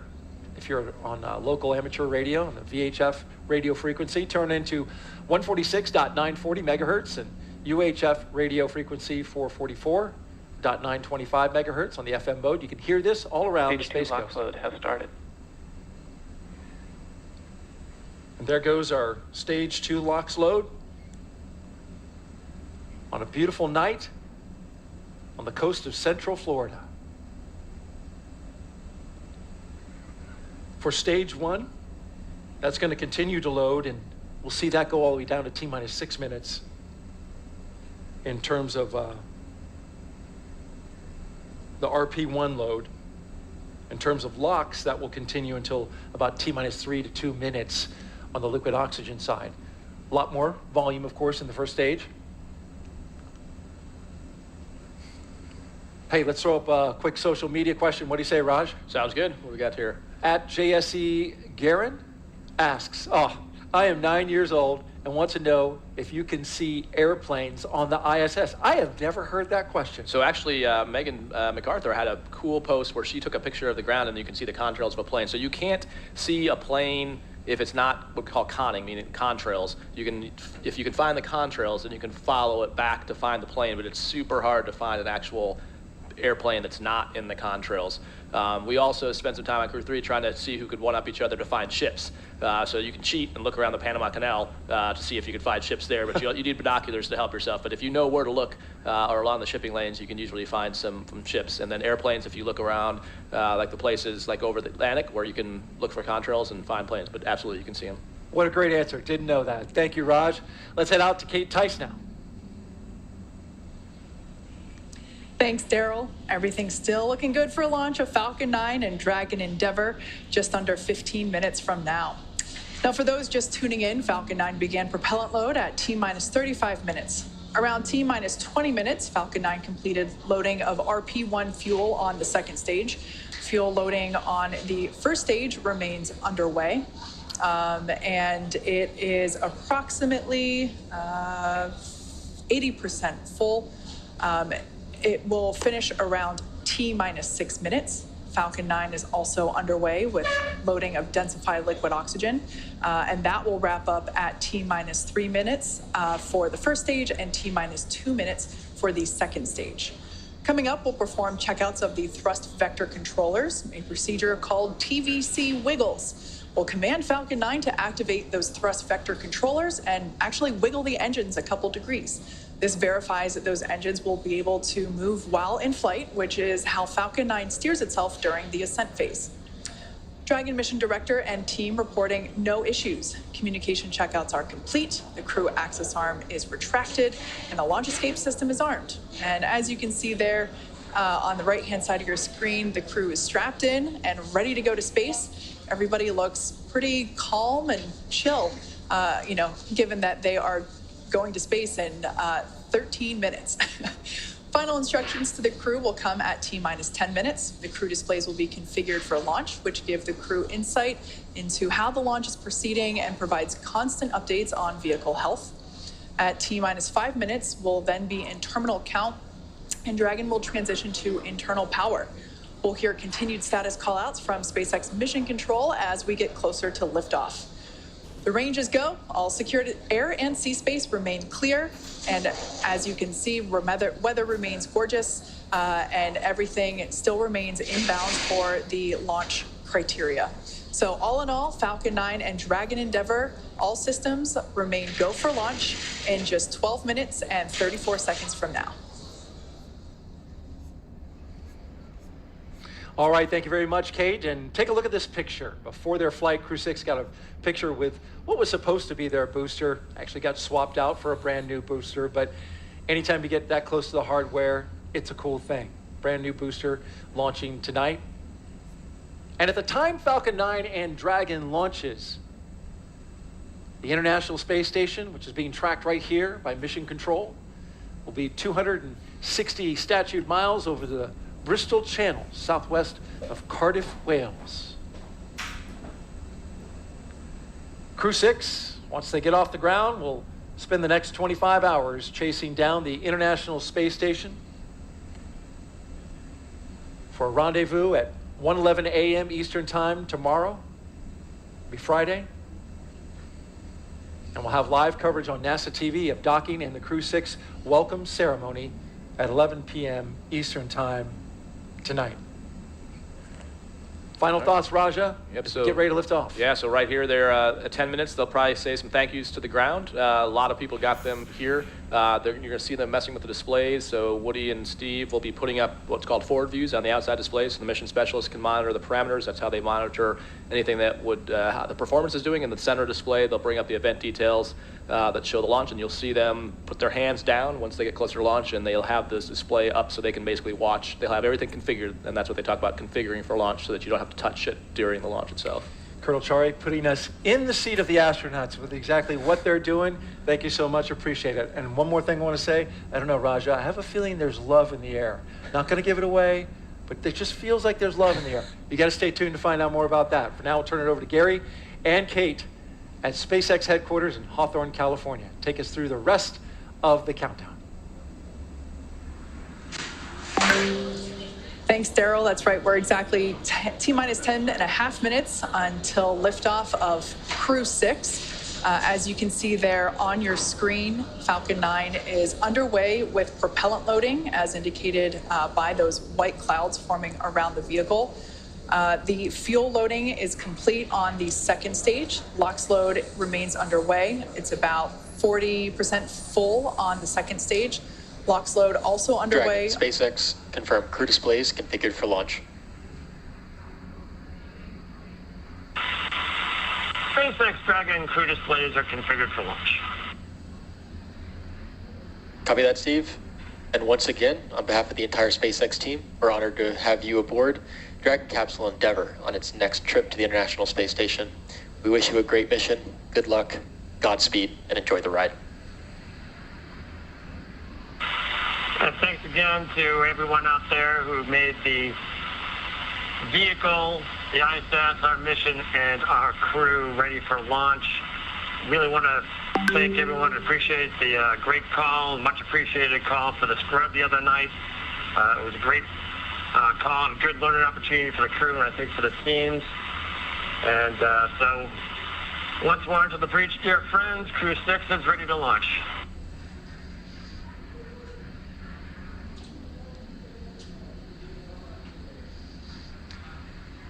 Some nice words there between the crew, as you see there on your screen, and SpaceX core, located here at SpaceX Mission Control, which a live view there on your screen, as you can tell by perhaps the ambient noise around me, the energy is starting to grow in anticipation for launch coming up about 8.5 minutes from now.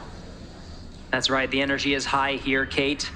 Now at that T-minus 10 minute mark, we heard the good luck and Godspeed from the teams here in Mission Control in Hawthorne, where that crowd is gathering.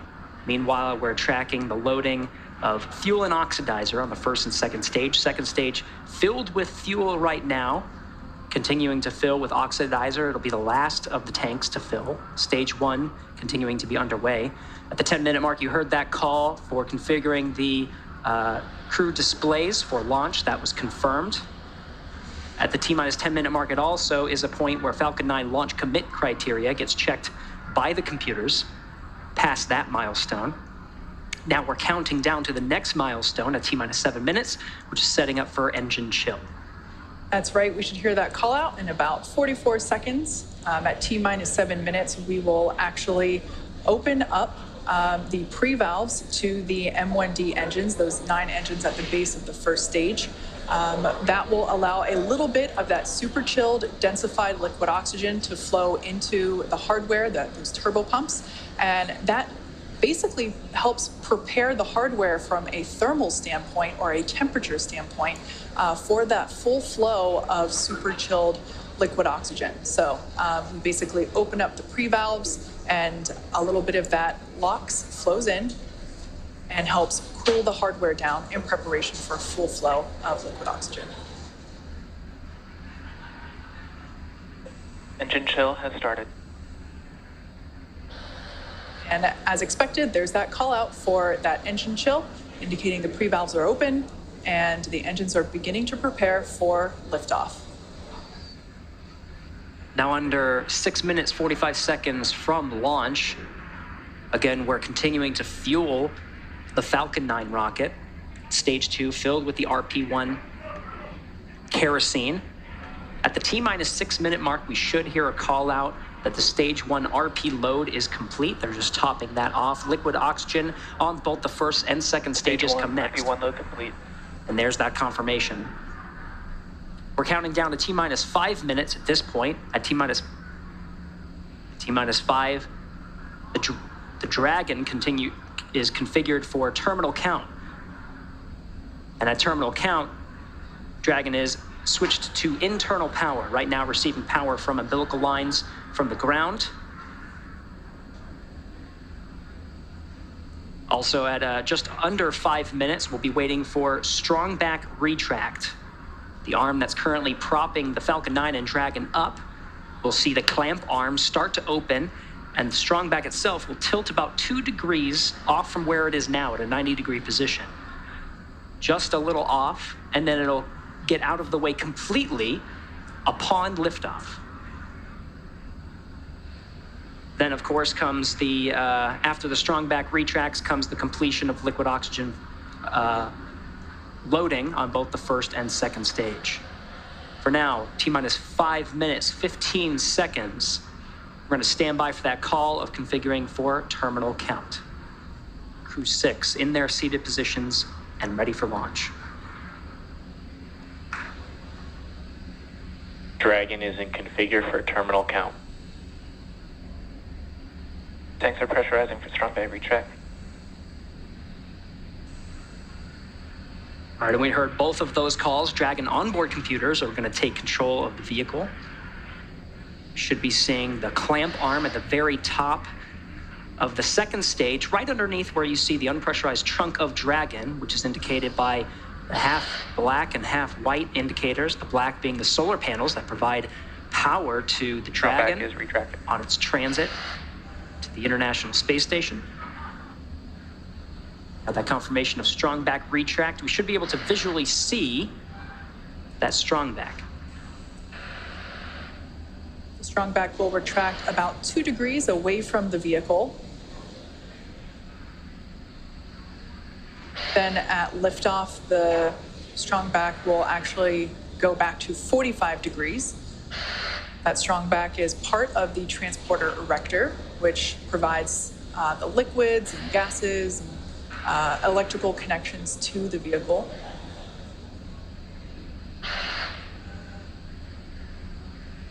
As Gary pointed out, those clamp arms opened up underneath the trunk, just above the first stage.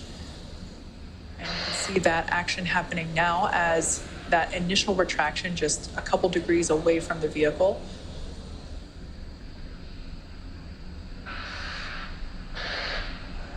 At this point in time, fueling remains underway, propellant load remains underway. All fuels are loaded, that RP1 liquid oxygen load. Stage 1, lock flow complete. There, we just heard that call out that is